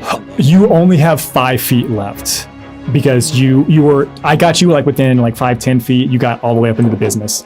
All right, well then, we'll go 5 feet that way, so I don't get pushed into the pool. When you say that way, I mean over here. yes, towards the crystals. I'll take it right there. Cool. Get you a little bit. That seems fair. Seems reasonable. Okay. At the end of your turn, is there anything else you want to do? No, that's all. Beautiful. At the end of Silas's turn, you all would watch as it is already wriggling and writhing in pain and agony, having regurgitated the meal that I was hoping to deal an appropriate amount of 8d6 acid damage to here in a moment, which certainly could have been quite a number on Enoch, as it looks like it is beginning to thump, like the thumpers in Dune. Very much the same type of rhythmic thumping that was at the very beginning of our show from below ground. It seems as if something is pulsing, something is connecting, something is tethering to the natural ley magics here, and it is attempting to corrupt them. And in this space, you all would see as it writhed, it sends tremors along the ground, spreading this direction, directly towards Ireless, and splitting actually through where the font is. You all would watch the following happen as an opening that is 20 feet wide is going to split from where it is. And I do believe if I angle this correctly, I can actually get Icarus, Jabanu, Carl, Ireless, and Kennedy as it splits around directly through here. 20 feet wide and 100 feet long, spreading through there, and a 40-foot deep fissure in the ground originating from the worm. I need the Carl's included, the 5 of you to please make me dexterity saving throws. The DC is 19. Oh, Yay. Carl! Need a cheeky 18 on the die again. I got it on an 18 on the die again. When you said it makes me worried that you didn't. It's there. It's Yeah. there. It's actually on there. Just like, I couldn't believe This it. is unnerving. I haven't rolled below 10 this whole session. Why would you Needed a say 20. that? Because it's true. Is this All really right. all TPK? Yeah. I need to know. I just want to know who failed. Carl. Yeah. Carl. All right. For those of you that failed,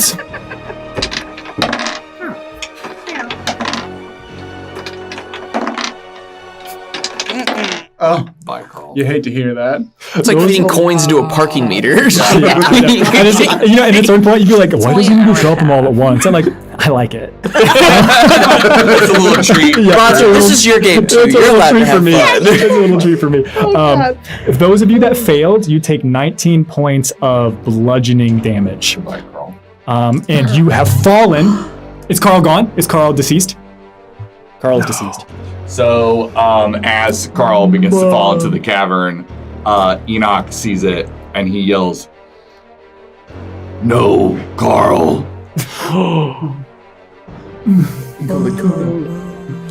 Ireless, you also would fall. Carl's body, Carl's frame is also still down there. You've taken 19 points of bludgeoning damage. The fissure is 40 feet deep down below. You see the light in its crystal eyes go dark. Those of you that succeeded, you will take no damage, but you are shunted away from where this fissure has formed. The area that the Font of Frith was previously occupying. Ireless, you'd probably be the person who could see it best. It very much looks like, even though the holding basin where the essence was has since shattered and exploded, the floating orb of miasma and the essence is still very much there. And now that there is no earth in its way, you can see that it is continually siphoning through the veins of the earth that are now exposed, and small tendrils of those essence beams are now coalescing and connecting to the actual pool of essence, of mana, of weave, of what the heart of this place actually is. And you can see, everyone can see it, but you probably have the best view after falling. You are prone. but you can see it. And that is my villain action. Silas, after your turn, we arrive at Enoch, followed by Icarus, followed by Ireless, followed by Nim. Enoch, it is your turn. What would you like to do? This very much changed. The last few rounds have drastically changed what I was gonna do. My goal. Now the only thing to do is run screaming at this thing. Can I get there? I have 10 feet to get there. Looks like it. I think you were 10 feet really away. slowly. But you have to be able to get there because I put you 10 feet away. Yeah. But it takes a lot of effort. Yeah. So my sword glows green with the acid energy that I had absorbed into it, and I'm gonna stab into the worm. That's a 23. 23 hits. 23 hits worm. So I need. I'll roll this as 9 plus. Sorry. 9 plus 5. 14 plus 3 acid damage. Okay. A not insignificant amount of damage has been done to this thing. It is almost bloodied. And then the next attack is 22. 22 does hit. 13. 13 points of damage coming So in. Enoch is just stabbing this thing with a rage of a father avenging his deceased child. Yes! It only took one void zone. It only took one void zone. Yeah, it got real in the void zone. What did you find in there? Family. And Vin Diesel. I take my hairpiece off. Enoch, once again, doing a significant amount of damage to this thing. We now move on to Icarus, followed by Ireless, followed by Nim, followed by Worm. Icarus, what would you like to do? Icarus has had an interesting 12 seconds. Now that he's thrown up, he's like, ugh. Looks at Jabanu, and I'm just gonna run. I'm gonna move 35 feet towards the tree, away from anything dangerous. Okay, hold on. Towards the tree, are you sure? Is it dangerous? There's the muck. Would you like to... Whatever. Whatever direction furthest away from the worm looks the safest. Okay. Crossing the worm's path still puts you probably in danger range. Moving straight back this way is a problem. The only issue that you're going to have, unless you can fly, you can't run this way because there's a 20-foot wide fissure that separates you from Silas. If you want to run into the murk, I'll allow you to do so. But that's bad. It is believed to be bad. Okay. And currently I'm outside of the worm's combat range, right? 5, 10, 15. Yeah. Okay. Hold on. You shouldn't. You were 10. Yeah, no, this is all accurate. This is all accurate because you got shunted. Yep. Yeah. Just get behind me, and I'm gonna hold up my shield. I think it's a bad idea. I'm going to run towards the crystal. I want to be outside of where Jabanu is. You'll see why. Jabanu literally says, "Stand behind me." No. Run the opposite direction. I'll let you get at the edge of the pool of That- murk. You're right next to the crystal. That You're more than 10 feet away. works. I will use my action to use my aura. So I'm going to throw up my I'm going to throw up my Aura of Fate. So D6, right? For the hit die? Okay. 2, so not as bad that time. Nice. And I'll roll my 3d20s. Okay. That's really interesting. Do you want to tell me what that means? No. Do I have to? You don't have to. I don't think I will. That is a very appropriate spread, is all I'll say. You should tell the normal audience. distribution. You should Okay. tell them Well, they'll come up. Because I'm going to use them. And then with my bonus action, I'm going to spend... So it's a level 2 spell, so I have to spend 2 slots? 2 level 2 slots. Okay, I'm going to cast with my bonus action, Recall, on the point I'm standing on. So until the next turn, no matter what happens, I'll be back. Maybe worse for wear. I will say right now I would say you are 15 feet away from the worm right now. So Okay. you've got some additional protection. It can move, Yeah, exactly. but Allegedly. yeah, it's very fine. I think that's my bonus action. That's my action to cast a spell. I'm good. I love that. Okay. That is your turn, Icarus, followed by Ireless. It is now your turn. Nim, Worm, Kennedy. Ireless, what would you like to do? You're in a hole. Yep. And how does the whole like magic orb situation look? Does it look, As far as orbs go, corrupted? yes. As far as like, orbs go, it looks sickly? corrupted.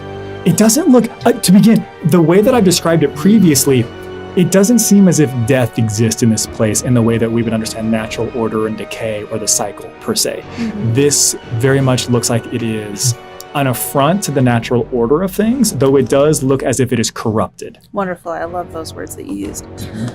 I'm going to cast plant growth.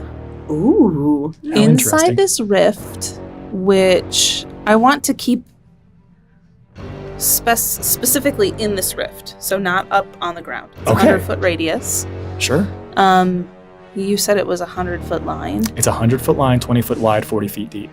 I'm just going to cast it in the entire line. Okay. And, yeah. So, thick plants and vines are going to grow in the rift. And hopefully reach toward the pool and orb. I want you to do something for me. Yeah. I would like for you to drop a D100. I am going to do the exact same thing. Don't tell me what you got yet. Okay.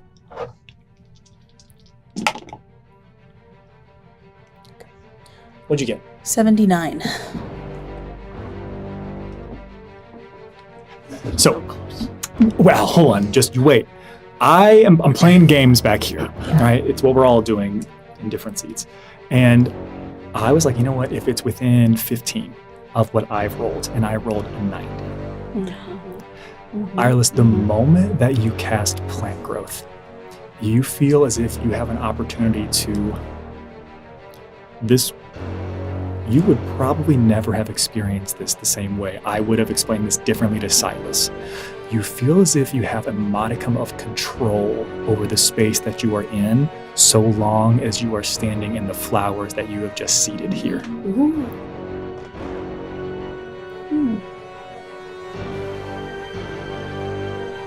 And I will be clear above table to give you meta knowledge. What I am allowing you to do is what I have allowed Silas to do in at least practice sessions, or maybe whenever we were back in the locket. This is a little bit of a play on that. You have a little bit of innate power and innate domain here in this space because of what you are and what you have done. I'm not asking for abilities. I'm asking for you to describe what you want to happen in this space. Whoa. I want the vines to move me toward the orb. It's done. Silas, I feel confident in making this determination as well.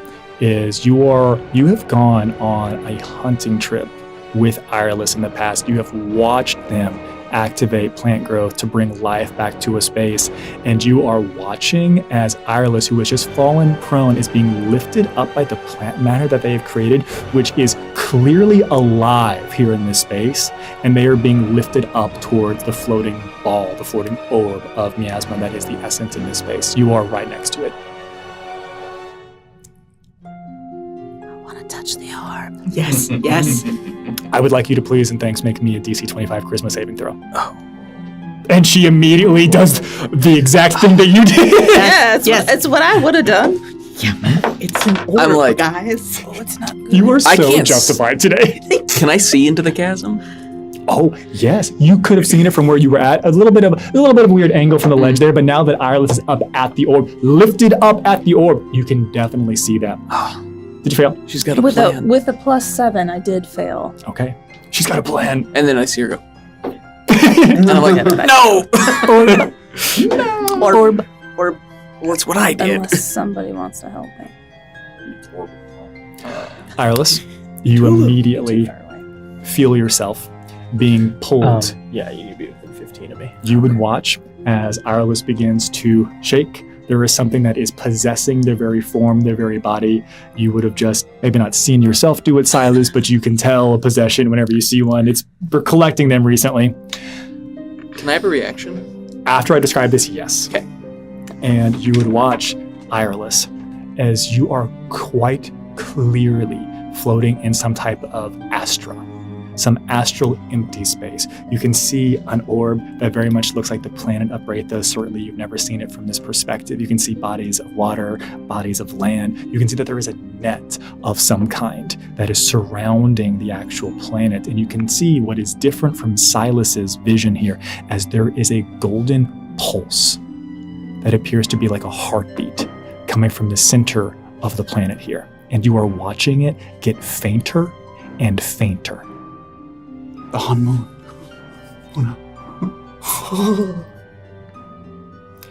I'm going to be quite clear with you. I'm going to give you a choice. How many hit die do you have left?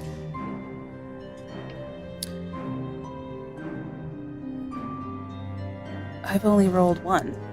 Okay. So I have 7. Sounds like you got 7. Right Or now. 6. If 7. I like 7. Yeah. Right now, I will give you a choice. I will let you roll all 7 of your remaining hit die. Whatever you get on that, I will double it. And I'm not going to tell you what I'm going to do with it. Yeah, of course. Do it! Do you need more dice? And we've made a group decision that single rolling is the move. Yes.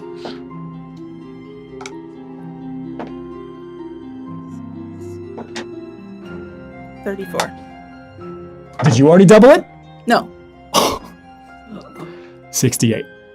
You all would watch, those of you that are easily able to see this, as it looks like Ireless is reaching out and is touching the orb, and very Avatar, the Last Airbender type of reverse energy bending energy begins to pour out of Ireless, as you have done 68 points of damage to this worm here. Does it look like the vision we saw of Ireless where she was like being the thing? A little bit like the thing. Being the thing. The prophecy! he's in an aura of fate. There's like 3 different Ikari around Puff Icarus. Crushes a protein shake and points.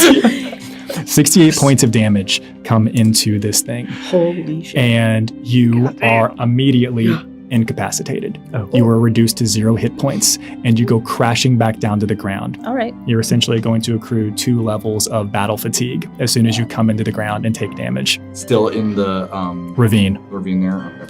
Okay. And very far away from the worm. In the crevasse. So A respectable distance from the worm, but is at the orb. So, like, I mean, it's up for interpretation. Closer than I was. Oh Yeah. no. Okay. Pretty okay. close. Could I? Now, hold on. Silas has first react. So I'm able to see them pulse out from this. Yes. Can I send the spirit to Ireless? You certainly can do that, yeah. What's your intention? Describe to me what your plan is. So I see them like fall, Uh-huh. and I, much like we've done with Enoch, I want the same empowerment or whatever similar one that I can draw on. I want to offer to Ireless. Interesting. What is your desired outcome here? What do you think is the best course of it? What do you think should be done? What do you want to happen with this empowerment? What are you seeking? I want Ireless to be able to stay in the fight longer. That is my desire. Here's what happens. I want to enable her. Here's what I will allow. Here's what I will. This is going to be your choice. This is a great idea. Go for it. I'm going to give you a choice here as well. Orbs are cool. That's all. We'll get t-shirts afterwards. And this is what I'm going to describe, and you're going to have a choice here as well. Everything that's previously been described happens as it has been described. Ireless, you do a massive flux of damage. You pull on this, you are able to feel the connection. You use that. It seemed like there was something deep within you that resonates and connects with whatever that heartbeat that is coming from the soul of the planet here. You connect into it, boom, massive amounts of damage. You come crashing down to the ground. You take 2 points of combat fatigue. The spirit reaches to her. I will let you choose the following. It will not be a permanent thing. But because of what you are and because of what the spirit is, I will allow essentially an essence transfer here. And if you want to allow me to temporarily dispel, dismiss, and essentially extinguish the spirit, I will allow Ireless to come back with 1 hit point, which will mean they are no longer accruing combat fatigue at the end of each of their turns. I think that's fair. Okay. I think with my intention that's what they would do. Beautiful. You watch as they rush out. They would essentially possess, but rather than seeing a Chad version of Ireless, we see as you take a remarkably deep breath and there is a dispelling. You can tell for a fact that they have used what tether they have here left in the space and passed it on to Ireless, who would now be able to remain in the fight a little bit longer and not be accruing combat fatigue.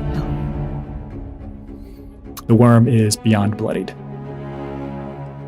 We now move on to Nim, followed by Worm. Great. Okay, so I think at this moment, Nim just got spit out of the worm. She just watched Ireless go down, and come back up, and like in the blood, I think it's just like pounding in her ears, right? And I think she's gonna take a second to look around and just get a lay of the battlefield, like as all like this adrenaline is surging, like she's just gonna put that in a box. And then look at the worm, and then look at the crystals. And I think, because the worm is where we've got on the ropes, right? You said it's beyond. It's beyond bloodied. How do the crystals look? Nim, you've spent so much time working on lore rituals and other information. I would like you to please make me some type of lore, a type of expertise, some type of knowledge check. Okay. I'm going to set this for you because you're using a lore at a DC of 15. Okay, amazing. Let's see. I mean, like the lore ritual construction is probably good. It's perfect, in fact. Okay, great. Okay. Oh my god, that's not great. Okay, if it was an investigation. I don't think I get it because I rolled a 7 on the die. Let me be a little bit flexible here. Yeah. If you use investigation and the DC changed to 18, would you be able to pass then? Could I? Let me check it out. No, but what if could I sell you on history? For history would be 17, just since we've seen this before. What would it get you to do? Will it get you to meet it or get it to beat it? 17 would get me to meet it. Okay. With a history check. Yeah. Bullshit. Enoch, because he's laying on the ground, flash of genius. All right. Oh, don't you remember this thing about concrete? A plus four, I believe, would make your original roll pass, I correct? think so. Yeah. Okay. Yeah. Which is important because this is very much a ritual construction. This is not history. This is not something else. Investigation would have been a stretch, but ritual construction. Nim, I'm looking directly at you whenever I say this. Yeah. Something becomes painfully clear to you in this moment, and you are aware of the following things. You need to have a conversation with Silas about what you've just learned. Okay. This is curious if any other slayers would be aware of this or have ever been at the genesis of one of these locations. You're not. I'm gonna dump it all. Yes. I've previously described this thing as the seed, the tether, the anchor point to the void zone that is here. You are looking at the crystals and you are realizing that this is a guardian of a ritual. Okay. This is not something that has created this space. This is something that was left behind to ensure nothing prevents it from completing. The crystals here, which have been intentionally placed, are not natural to this grove. They are not natural to the Phoenix Sanctuary that is here. And something clicks. And you remember the umbilical that was passing through the gates that this worm came through. Some unseen master that it must have been tethered to was the specific words that I put together. And you realize that something from beyond this plane placed this guardian here to enact its will in a place it cannot do so. And as long as this guardian keeps you all distracted long enough while the crystals are in place, well, it's just fun. All right. Okay. And that was my action, right? So I'm going to yell out, "Destroy the crystals!" There's a pain in your head, Icarus, as you've heard that before, but coming from you. Yeah. Oh, shit. It's always the crystals. It's always the crystals. Always and the then crystals. I believe I'm Whose like fault is it? 90% Mine sure or that this yours? is a bonus action. I would like to use my movement to run to the big boy. I can only interpret that as the worm, right? Towards the crystal, towards the biggest crystal I can get to. And I believe. Let me just double check, make sure my trinkets are a bonus action. My trinkets. I believe I can cast as a bonus action, but I'm just like making sure that that's the rushed incantation. Okay, never mind. So, but you're there. But I'm there. You're Yeah, there. I'm there. In fact, you're here. Beautiful. Beautiful. You call out, destroy the crystals, you end your turn, and the worm begins to squirm. Shit. It's worm time. And let me do some counting really quick, because I want to respect the hell out of the fact that you all made me burn through my range and my movement. I only have. Oh, okay, hold on. I have a lot of movement, actually. No, you don't, because it's half. Okay. Hold on, this is huge. I had 60 feet that had been reduced to 40 feet, which is now halved to 20 feet. And if Wow. it goes through the plants, it's quartered You got reduced twice. to 5 feet. Super reduced. Yeah, Super duper reduced. if it goes through the plant growth. Okay, well, I'm going to choose not to do that. Okay. Is that correct though? Great. So I'm You safe. had your movement reduced twice. Say more. I don't remember that happening. So you shrugged off the Oh, no. Snail. It's reduced by 10 each time. 10, Right. 10, and then halved. Yep. So if you started at 60 to 60 40. down to 40 to halved 20. to 20. okay, cool, Yeah. cool. Sorry. So what I will do then with my remaining 20 feet of movement This is would be parentheses, actually. Yeah.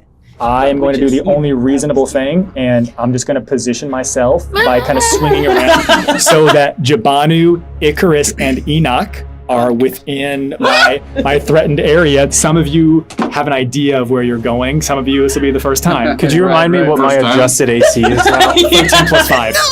Thank you. 18. Thank you. Bring it on, you big dumb worm! That's the question you were asking. The first attack, I'm going to play this fair. It pivots to the right in a worm-like fashion, seeing Jabanu first. So the first attack that's coming into Jabanu is going to... Everything's a disadvantage. It is not attempting to remove... Oh, with a -6. And a -6. Or So they're all a -6 for disadvantage, and a -6 for Jabanu. So, Excellent. okay. So Don't first roll one... dice, funny man. Okay. Oh my god. Okay, so it's a 5. I don't think that's going to be any worse than that. A 5 and a 16. Okay, beautiful. It doesn't hit. Yeah. What's It's a your... -1. You know my AC is 17 right now. It doesn't hit as you watch as one of the tongues lobs its way over towards Jabana. You got your shield up as you've already described. Very easy for you to no as you push it away. Stop it. Second attack is coming in at Icarus with disadvantage, no longer having a -6. I got a 17 and I got a 5 on the die. And even with a plus 11 on a 5 on the die, that's only a 16 to hit you. Yes. Third and final attack, What's your AC? 18 right now. Oh, I forgot about that. third and final attack is coming in to you, Good, actually, Enoch. that- Disadvantage. Yeah, my brother or myself I killed. Had it. Yeah. Okay, with disadvantage, Mine- that is somehow only it's a 15 to hit you. It misses. Whoa. Even with all the pre-work that I did to reduce your powers, I am unable to do anything else. The worm comes in and makes 3 attacks, and it will end its turn. I will describe something that I did not describe correctly. When you watch the blast erupts from the ball, from the orb of essence that was collecting here, you all watched as a number of the tumorous appendages begin to necrose. Now, let me describe this. We oftentimes use the word necrose in like a negative, necrotic, decaying, death, bad way. Something is being cleansed here. Something is being wiped away. There is a systematic burning of this plot of land to ensure that new growth can come in. And I end my turn, and we go to Kennedy Scott, followed by Jabanu, followed by Silas. Yes. Having heard Nim, and I've traveled with Nim for quite a while, so she's usually 100% right about these things. I want to move towards Silas, and then I'm going to shoot at the crystal right behind us. Yeah. Hey, bud. What's up?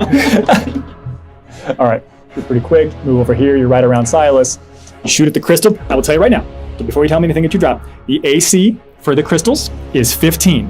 They have 20 hit points, but they have a damage threshold of 10, meaning that if you don't do at least 10 points of damage on a hit, they take no damage. Oh, shit. Okay. Well, the first one hits with a 17 on the die. Okay.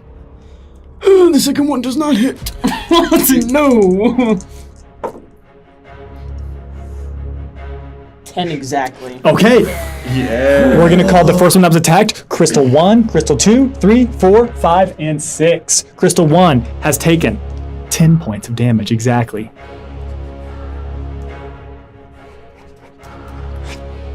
Anything else? No, that's it. Beautiful. As we now arrive to Jabanu's turn, followed by Silas, followed by Enoch, followed by Icarus. Jabanu, what would you like to do?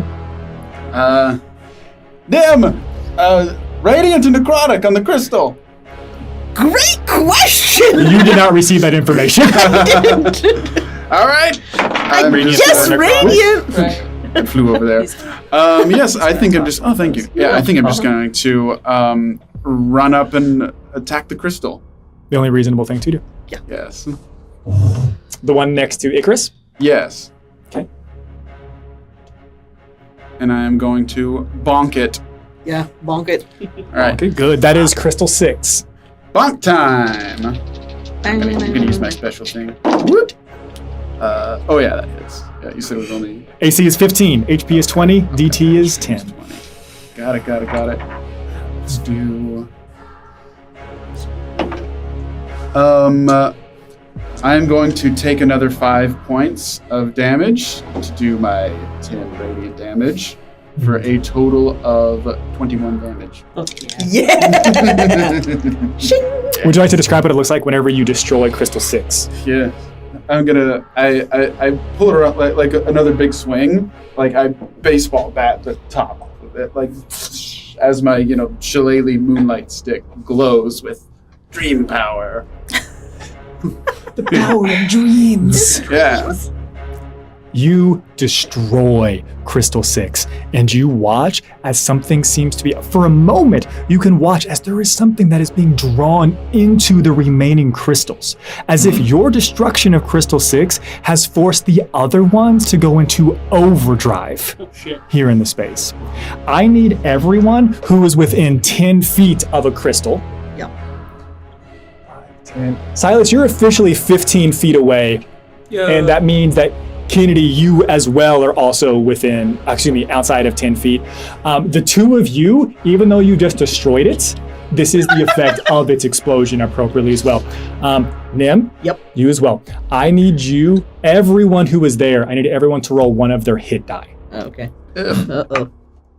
Including Not the my one that was die. destroyed. Correct. Yes.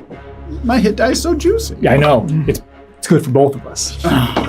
Dude. Oh, the one time I roll a 10 You on this lose thing. that hit die is expended, and you lose that amount of HP as the force of the blast, as well as what is seemingly drawing and going into overdrive at that place, is sucked out of you all. And one of them seems to be destroyed. Nim, you're still focused. You're still on the job here, and you quickly realize something. There are 5 remaining. You know for a fact that unless you're able to get rid of a critical mass of them, if you could get them down to 3, you think that you're going to be okay. Getting them down to 2, even better. Long term is all of them. Now you have a choice that you have to make. Okay. In communicating to the rest of the party, you told them to go for the crystals. Yeah. Jabanu has just smashed one of the crystals. 2 or 3 more need to be destroyed to actually put a dampen on this thing. You are in charge here. You're the one who's guiding them and directing them on how to proceed based on what you've just told them to do. Are you going to continue to tell them and yell out, yes, do more, continue to go with the crystals, or are you going to look at the worm that looks like it is also on death's door? What do you tell the team to prioritize? Ooh, The team that you've assembled here, right? Because your investigation, you're so brilliant, I'm man. so smart. Yeah. This is a position I put myself in. What's not to love? Okay, so where is everyone? So Enoch is still close to the worm, right? Worm. Weird.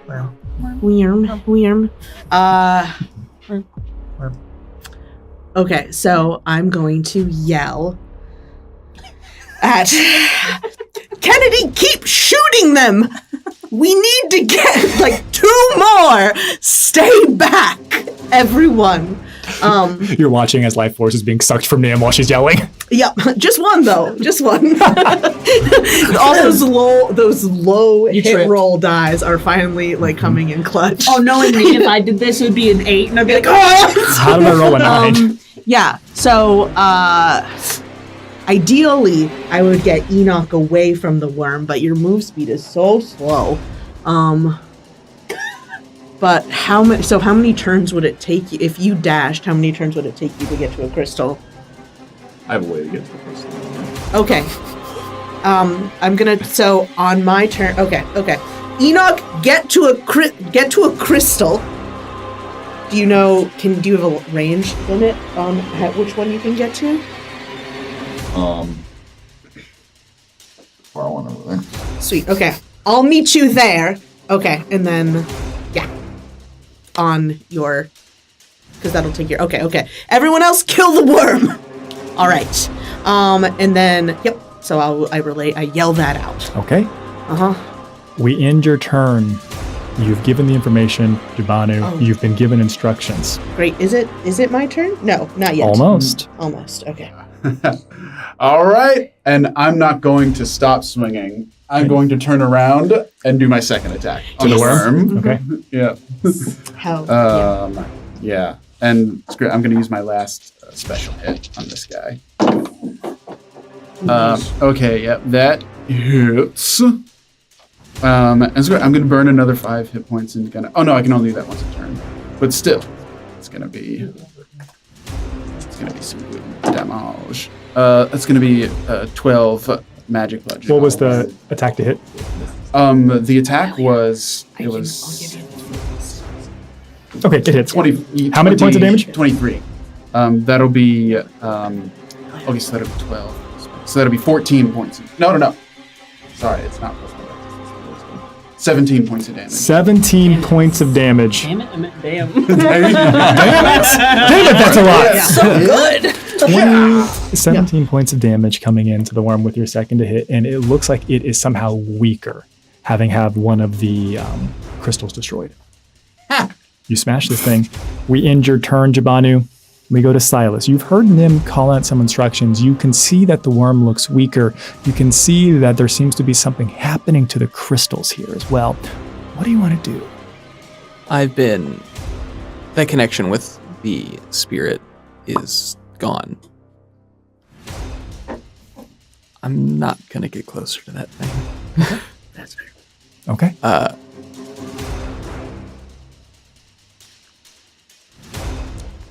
I'm afraid afraid. I'm afraid to be here. Mm-hmm.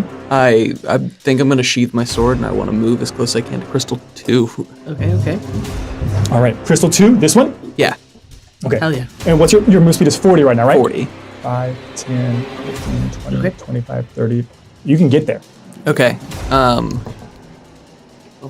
Okay, so I'm definitely not dealing with that, but I can deal with this. And I am once again going to take my action, and I'm going to use Void Scribe on the crystal, because this is an unattended object within reach. And it's already Yes. been dropped. It's already been dropped narratively as to what happened last time. The other thing that's important to know Brilliant. about Void Scribe is the damage that this takes, the object is vulnerable to. Yeah. Noise. Hell yes. You come up there. you So can my get hex action. drops concentration. As my concentration shifts here. Sounds super reasonable to me.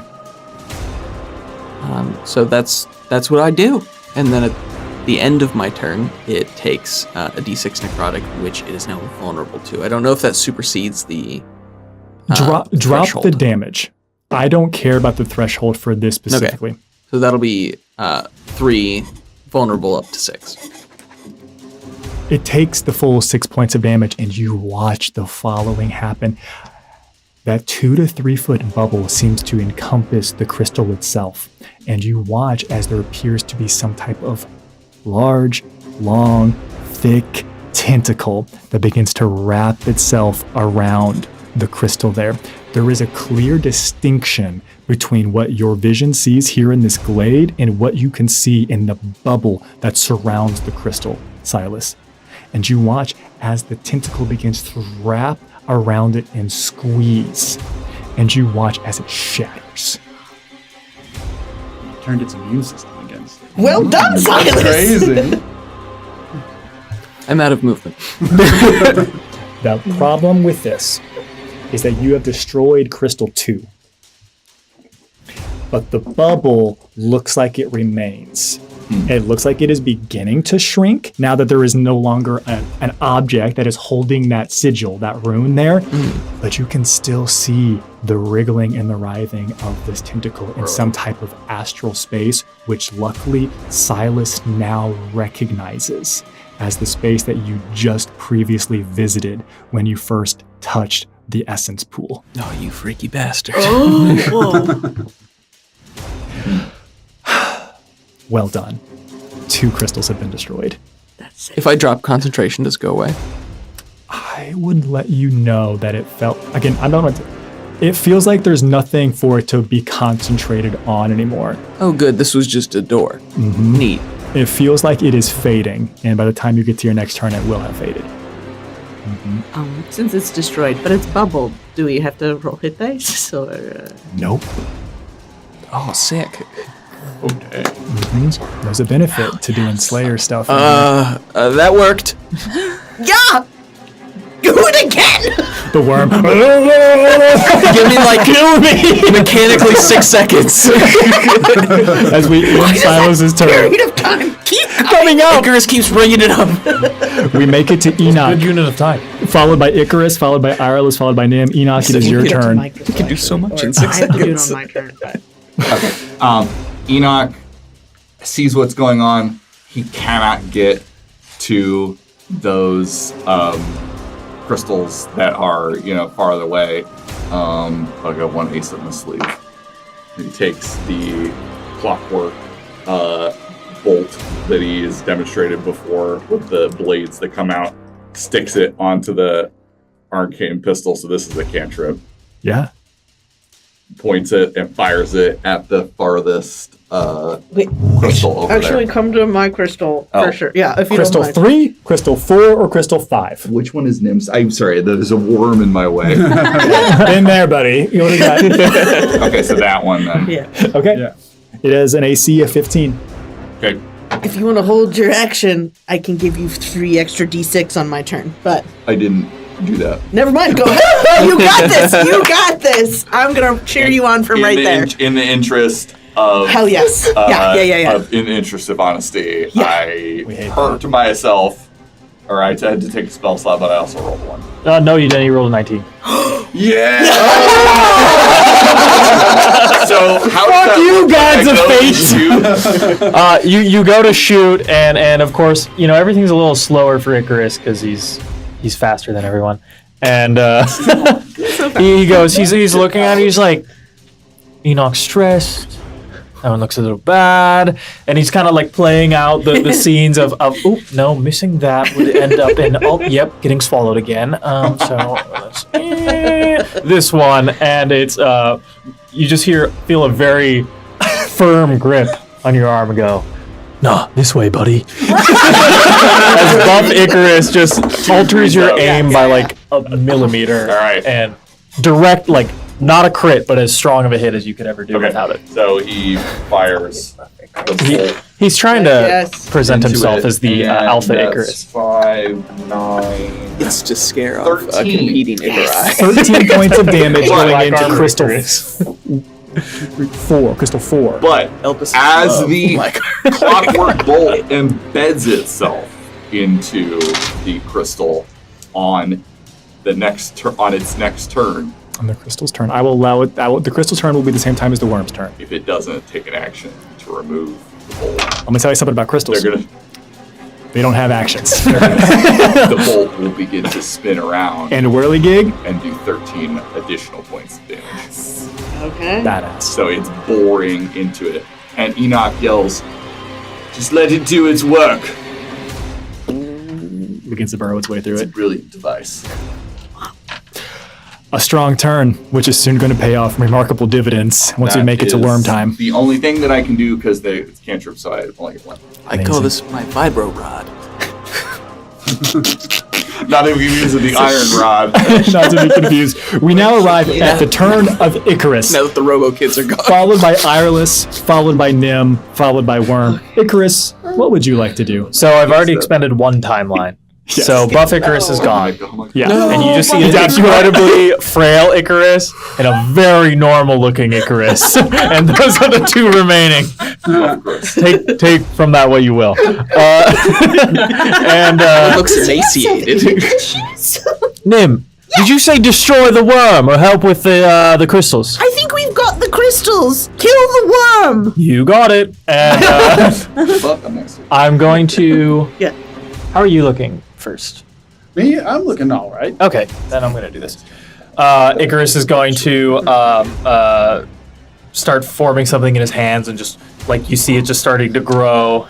He's forming the And spear bomb. you see him. He just flicks his helmet visor, and he's just got this smirk, and he's just like, Right at the DM. "Hey, worm, don't look up." And I'm going to slam a fireball from above. The worm looks up and you can slam something into its mouth. And I'm going to sculpt spell it into radiant, and just feel like that feels good.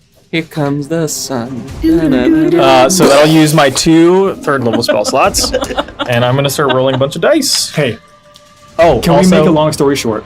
Yeah, you have to. I'm gonna make a dexterity save. Yeah. You're gonna give me frail Icarus. Frail Icarus.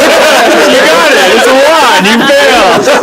So we'll just cut out the I bullshit. should see the future too. Frail Icarus kicks the worm in the nuts, and Which are now exposed because of Ireless's attack.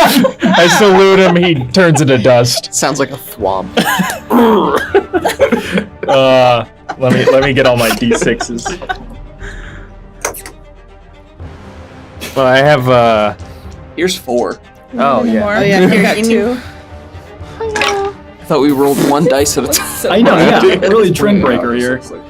Okay, Icarus is a trendsetter. Yeah, like a big, like, yeah. That's what the pamphlets he handed out said. Big, like, boa.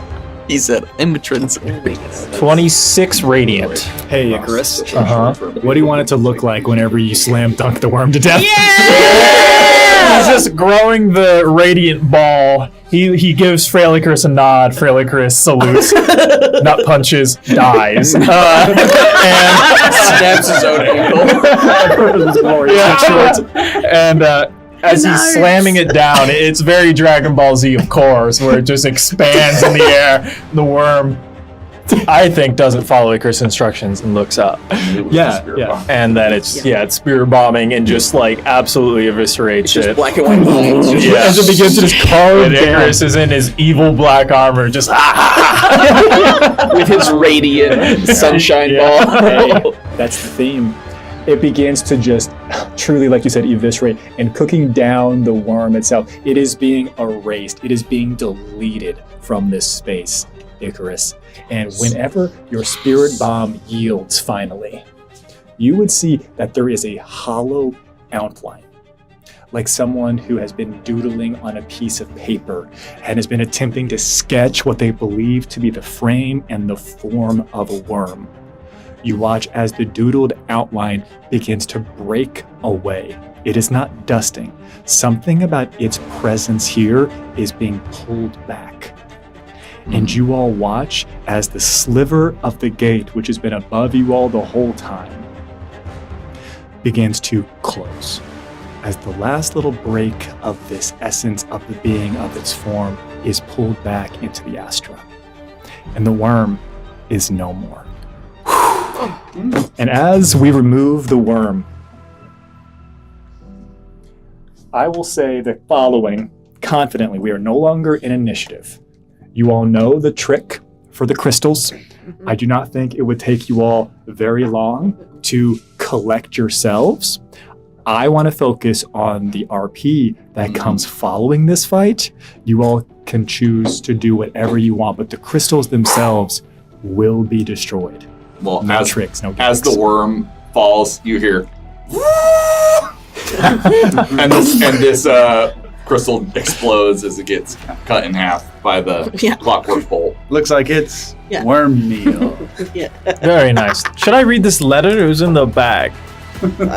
Sorry. No, that's good. That was Also, good. you did tell me to do that. I did tell. It was my So I bad. was It was shooting my for the bad. other one. Because Are we- I are we thought covered you in were worm gonna gunk move. right now? I thought you were moving closer. The worm? Oh shit! You're Yeah, good. I gotta close the timeline. The individuals that visited the inside of the worm are covered in gastric juices. But there was no explosion that covered the rest of you in gastric juices. Oh, that's But I have done my job. Can I close the timeline? Of course you can. Okay, Icarus will. Take the armor off. He undoes his mage armor and he'll slip through. It's a worm. Please look up. Icarus, what are you doing in that hole? Dap up my other Icarus. crystals, Icarus. Too late. Too late. I didn't say it the first time. Close crystal. And I like to think I went with my right arm and my left hand. I'm holding the letter that I don't show him. Amazing. I love that. So you can still be surprised. We Yeah. love continuity. All right. I feel Iris better. is in a hole. The rest of you are scattered here. It would appear that the crystals themselves have been dispatched and otherwise destroyed. And I want to give you all a moment following this fight before I describe the next series of events that takes place. I would like to walk over to the bag of colding where it was dumped out, and I want to gather up the fruits that have been that were deployed, and then give one to Ireless. Yeah. Oh. The eyeballs. And the eyeballs. Yeah, absolutely. I'll pop the eyeballs in my flask. Yeah, because they're I'm just shilling the rest of the crystals. Just- yes. Taken care of. And then offer fruit to the people who need it. Beautiful. Beautiful. You all can begin to regain some hit points. If you all would like, feel free to go ahead and roll. I'll let you roll 2d4. 2d4 plus 2. Who else needs it? I could use some healing for sure. 2 ones. Cute. Roll on your own. You all can get some healing. You can cast some spells. We can certainly take care of that. Can I read the letter? If you want to read the Yeah. letter, Who is still looking rough? All right, Me. great. Okay, I'll walk over. Oh yeah. I'm gonna go down no matter what, so it doesn't really matter. I don't look good, but I don't look hurt. Okay. This was amazing orbing. I loved what you did there. It was incredible. And I'm gonna use my my trinkets to Amazing give you healing orbing. words. So I'll roll that and get that right to you. Icarus, Mm-hmm. as you begin to read the letter, you would hear the following as if it's being narrated by someone else off screen. Huh. God? Was Oh no, the horse god has infiltrated our party. me? Nay.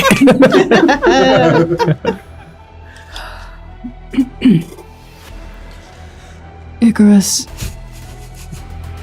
we saw in the planet your pain and hers, the true battle you had forgotten.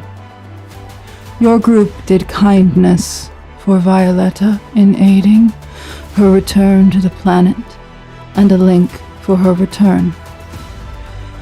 If you wish to provide safe refuge for the creation of war, zealousness, and passion, find a way for her to come to our home or other such places like it.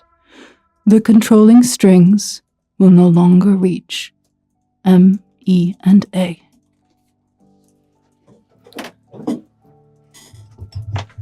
Oh.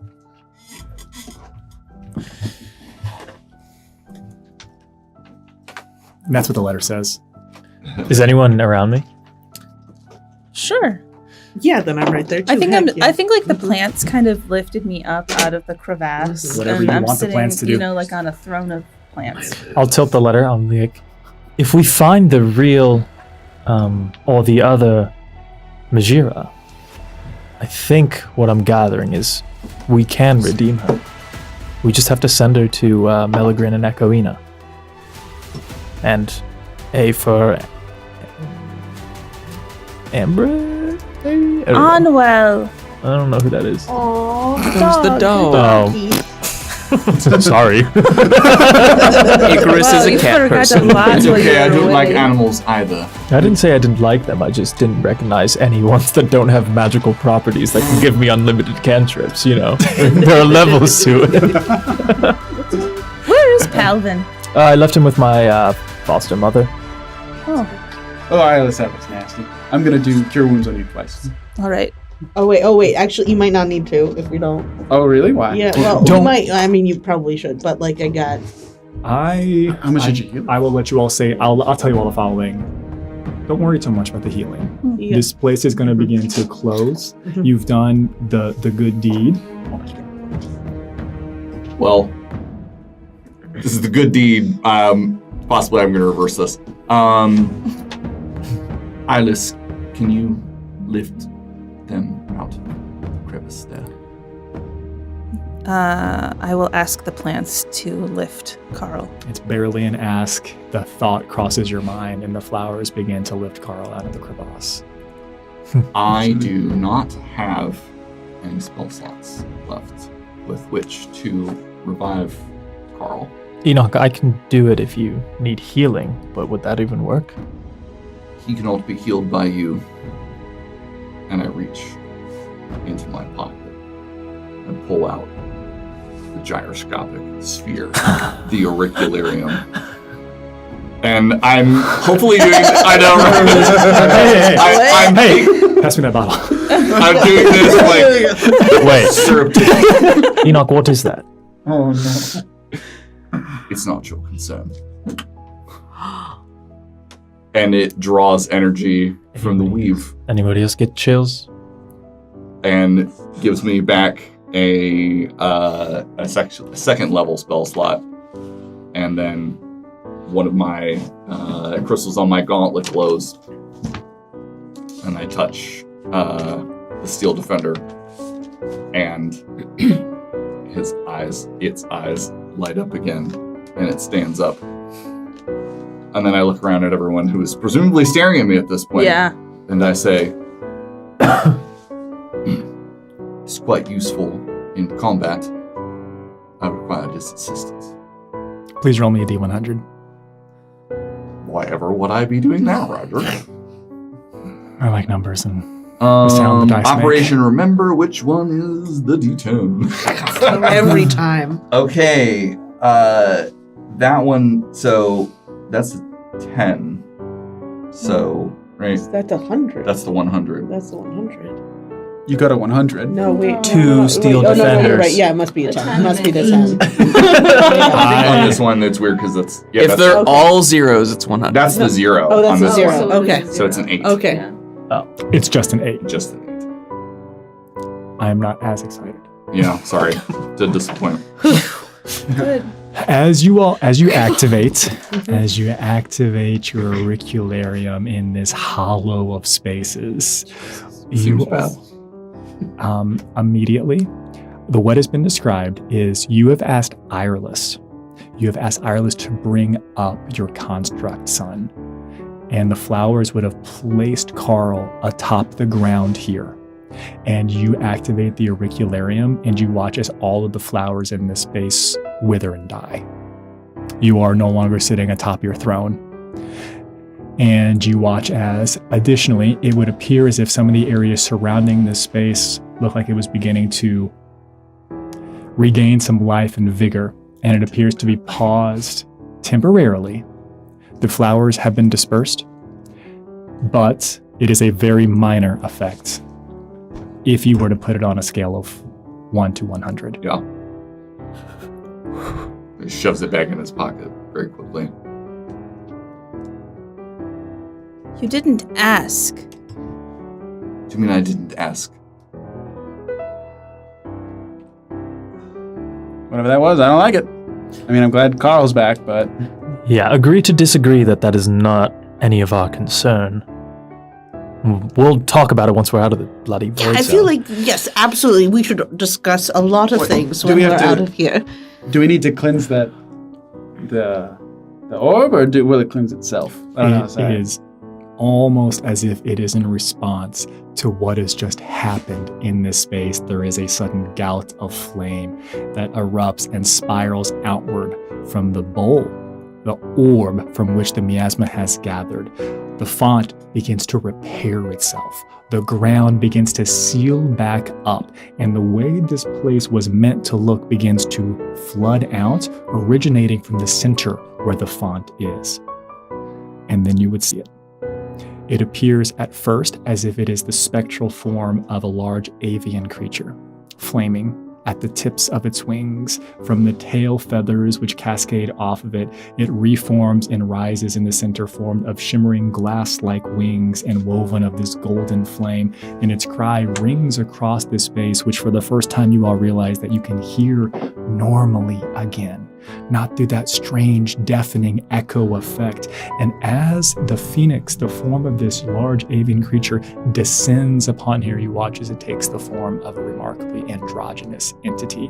An individual that some of you would have seen on murals.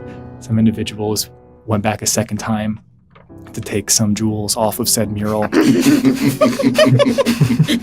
Someone that you recognized as a representation of the sliver of frith that remained and that was put into this place a very long time ago. And a voice would enter your minds, not spoken, but like it is uncovering a memory that you all have already had from this space prior. And it would tell you the following.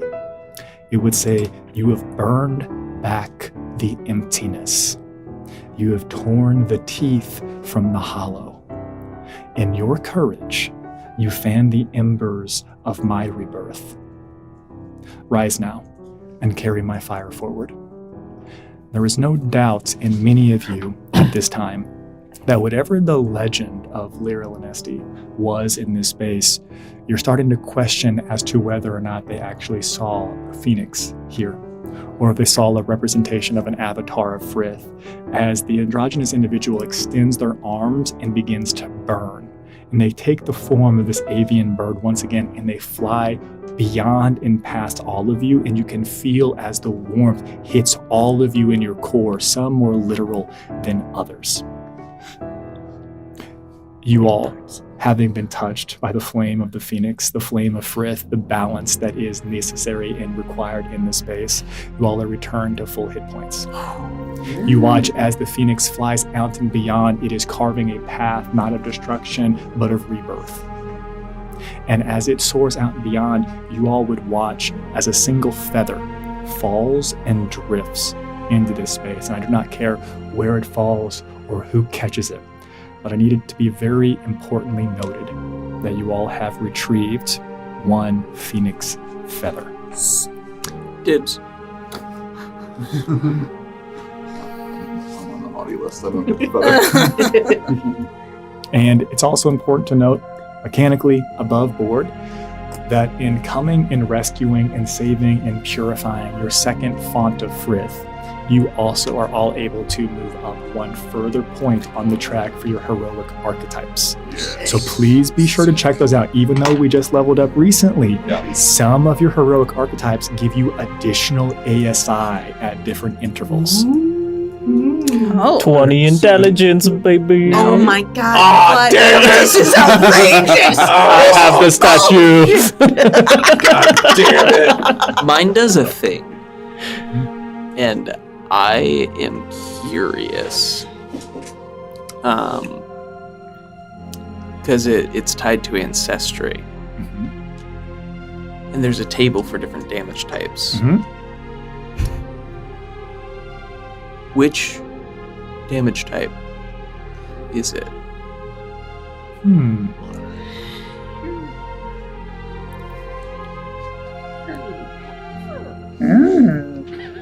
Most likely, it's funny because I feel like this is going to be obvious, but also could have been a cool reveal. It would be psychic damage. Okay. It's not what I was expecting. No one was, except for me. Not mad about it. And as the place begins to be revived, as an energy begins to fill this place, we are left with questions, yes. But there's one thing that is important to know. Yes, it was fledgling. Yes, it was infant in nature, but the group of you entered into a growing void zone. You quelled the anchor that held some type of unseen master from some external astra, and you closed it and you drove it back. And in doing so, you have now freed and acquired the second boon, the second blessing of Frith. And as we start next episode, we will decide what happens next as we wrap up Arc 2 and step proudly and bravely into Arc 3 of the Shifting Realms. Thanks for hanging out, everybody. We'll see you next time. Bye.